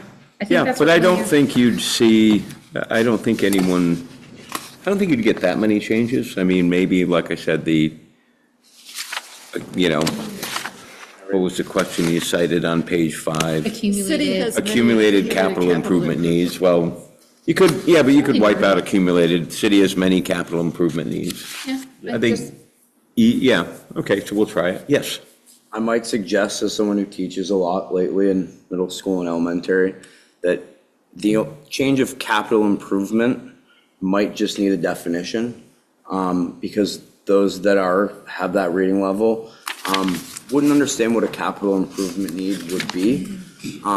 Reading through the survey itself, I think it would be great to give it to some students either way, but think that overall the general atmosphere of the survey is very just neutral and good, and just a couple of like capital improvement needs. What does that mean? You could drop the words capital improvement. You could just say, look, the city has many needs. Yes. How important is it to you that the city invest in the following, and you could drop infrastructure, following categories. Yeah. It reads the same. I mean, we call them accumulated capital improvement needs because it's capital expenditure.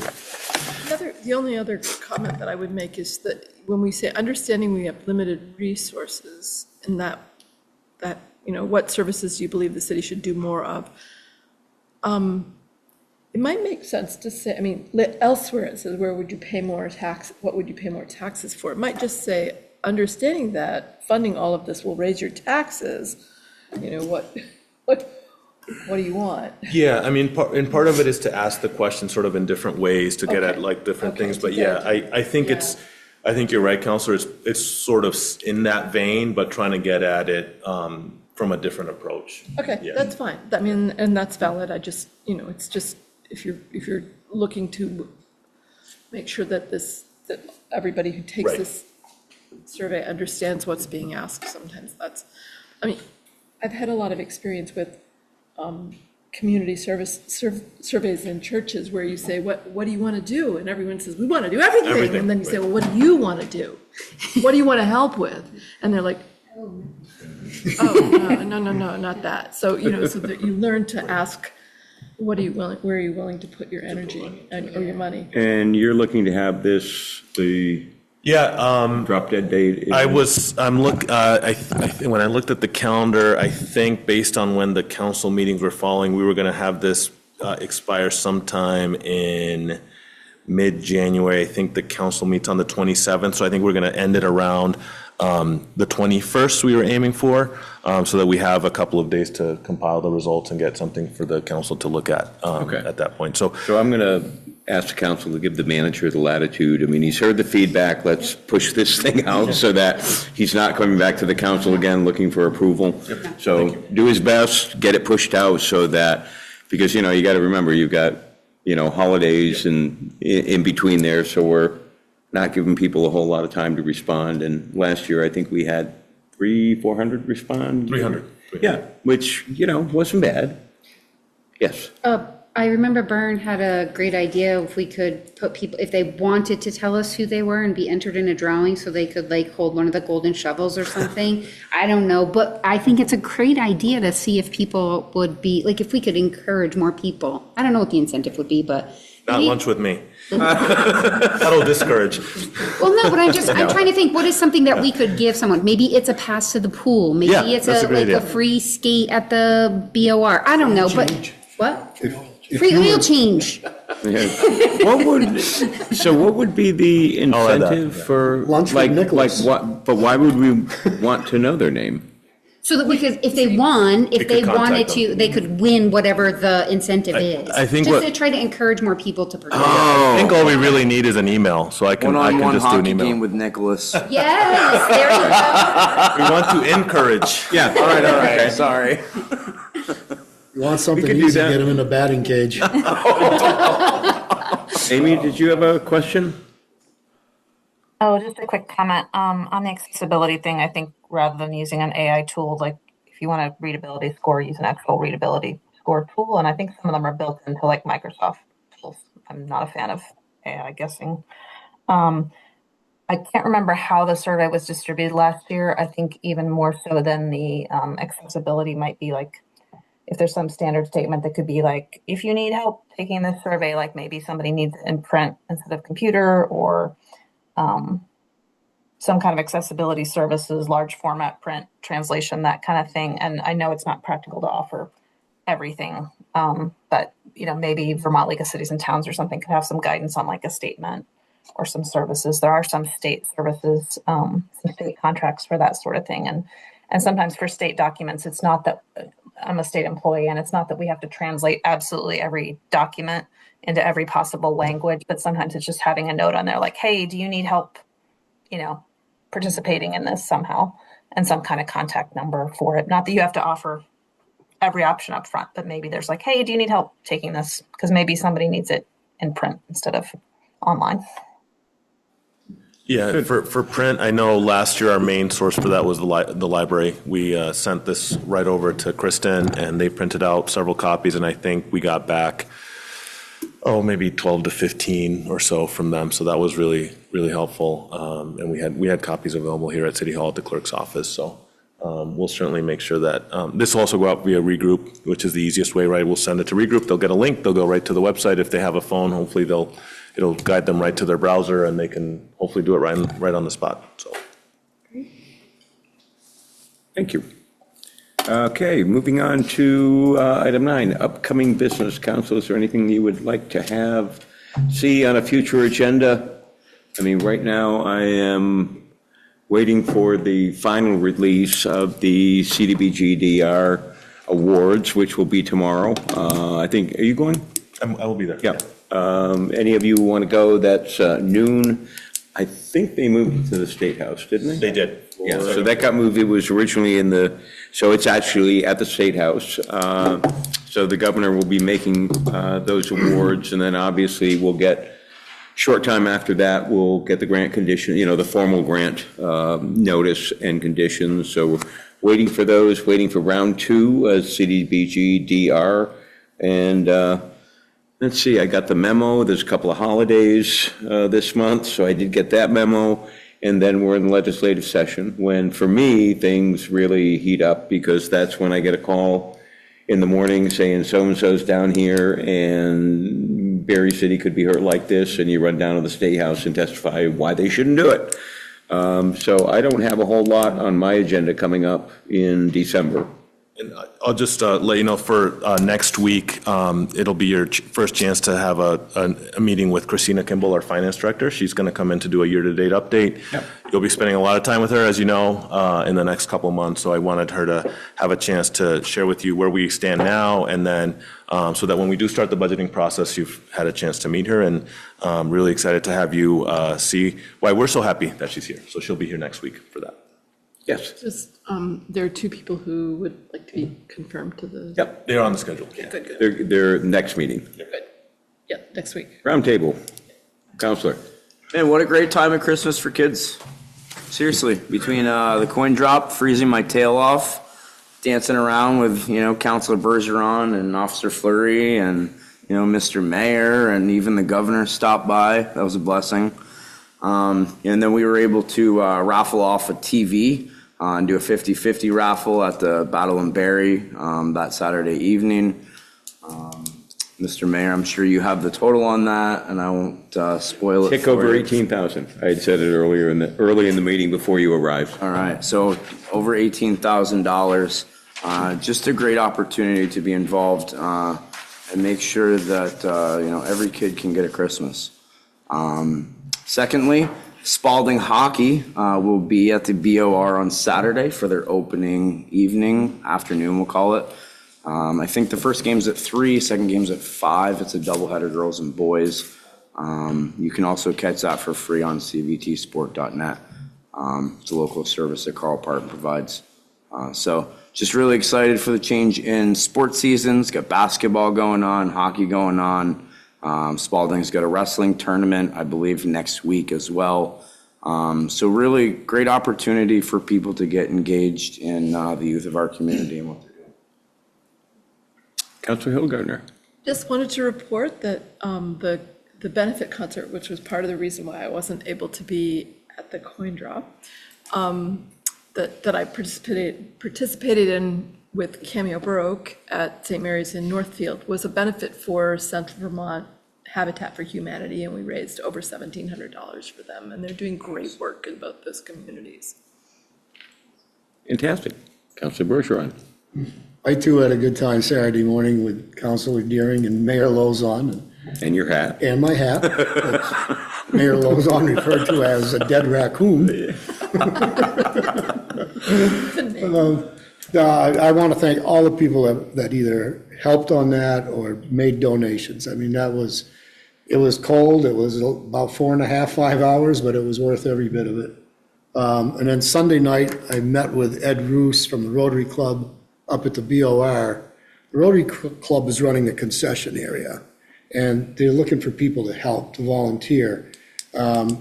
Anything that they make, they give back to whoever helps in the booth, if it's like the Lions Club or BYSA or Blackhawks, whatever they're called now. Black Bears. So, if you got a couple hours, you want to spare some time, I'll put something out with Ed's phone number, or you can get hold of me and we'll get you set up. Councilor Spalding.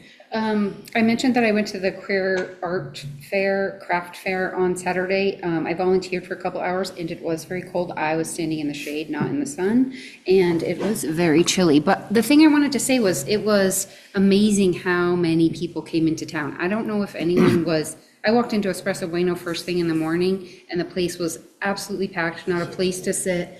And I was having a conversation at the social club later in the day with Maddie from Slowpoke, and she has this fantastic idea, which I'm not going to ruin now because I will let her own it, but to go along with a Career Craft Festival. It's a really well-run festival. They have a lot of great volunteers and people coming from all over. My favorite, I will tell you, is a van full of students from Castleton drove up here to go to the festival, an entire van full of students. And we were sending people, because the road was closed, we were sending people around. I was on River Street and Granite Street, so we're like, just go around and go to Merchants Row, and just wherever you can find parking, just park, because there was no parking anywhere. So it was fantastic. I hope our downtown businesses got a little of that, felt a little of that, so. Cool. Councilor Ruth here. No, just if you have pets, please bring them in during this time. That's about it. I apologize. Thank you. Councilor Guston. That's I used to having you up there on the screen. Sorry. I know we started off the meeting talking about this, but I just want to say one more time how proud I am of everyone for coming together to make the overnight shelters and the daily warming shelters happen. It's genuinely been a privilege to be part of that and to see Barre City take care of people. So just wanted to say that one more time. Yeah. So I'll echo what everyone has said about the Christmas for Kids program. It was a record. And, every year it just gets bigger and better. And the thing that I have always been so proud of in Barre City, because I visit with other mayors in St. Albans and Burlington and Rutland, and, they talk about, fundraising in their city and how difficult it is. And I'm like, I can get on the phone and raise $5,000 in 2 hours in Barre. I'm reminded of that when people drive by and everyone's giving something and people are apologizing that they can't give more. It's like, no, thank you for giving. I don't care what it is. We love, I love the donations that rustle, but I love the donations that jingle too. And, it's moments like those that just make you so proud to be part of this city. because people are just so generous. And Jason Fleury and Jen Carbonell and Jason's daughter Katie, I mean, they are the backbone of that program. They work so hard at it. And, so thank you to the three of them because they put a ton of time. And for the counselors who couldn't make it, I absolutely understand. But wait, there's a second chance. We'll be wrapping. And so I'll make sure, so if you could please, when we're doing the wrapping, we're doing some this weekend, not all of it, but I think we're doing, is it this weekend or the following? I don't know. I'm Okay, sorry, Mr. do me a Mayor. favor, find out. I think it was this weekend, but I'll call him. Ask Representative Booton when they're doing, because he's involved in the program as well. Just ask him when they're doing and shoot it out. I'm sure they're going to be asking for volunteers. The wrapping is a big job. It's, the wrapping is more than 4 hours, so it just is, so. They just laid All down right, some so music. council, I don't believe we need an executive, what's that, Kevin? I thought your rapping is just, they lay down some music and throw out a few words? No. No, different kind of topic. Oh, okay. Different The whole version on. No, Snoop Dogg. That's not the kind of, or Snoop Raccoon. That is not the kind of rap we're doing. Okay, council, I don't believe we need an executive session this evening. A motion to adjourn would be in order. Second. Seconded, we are adjourned. Thank you. Thank you.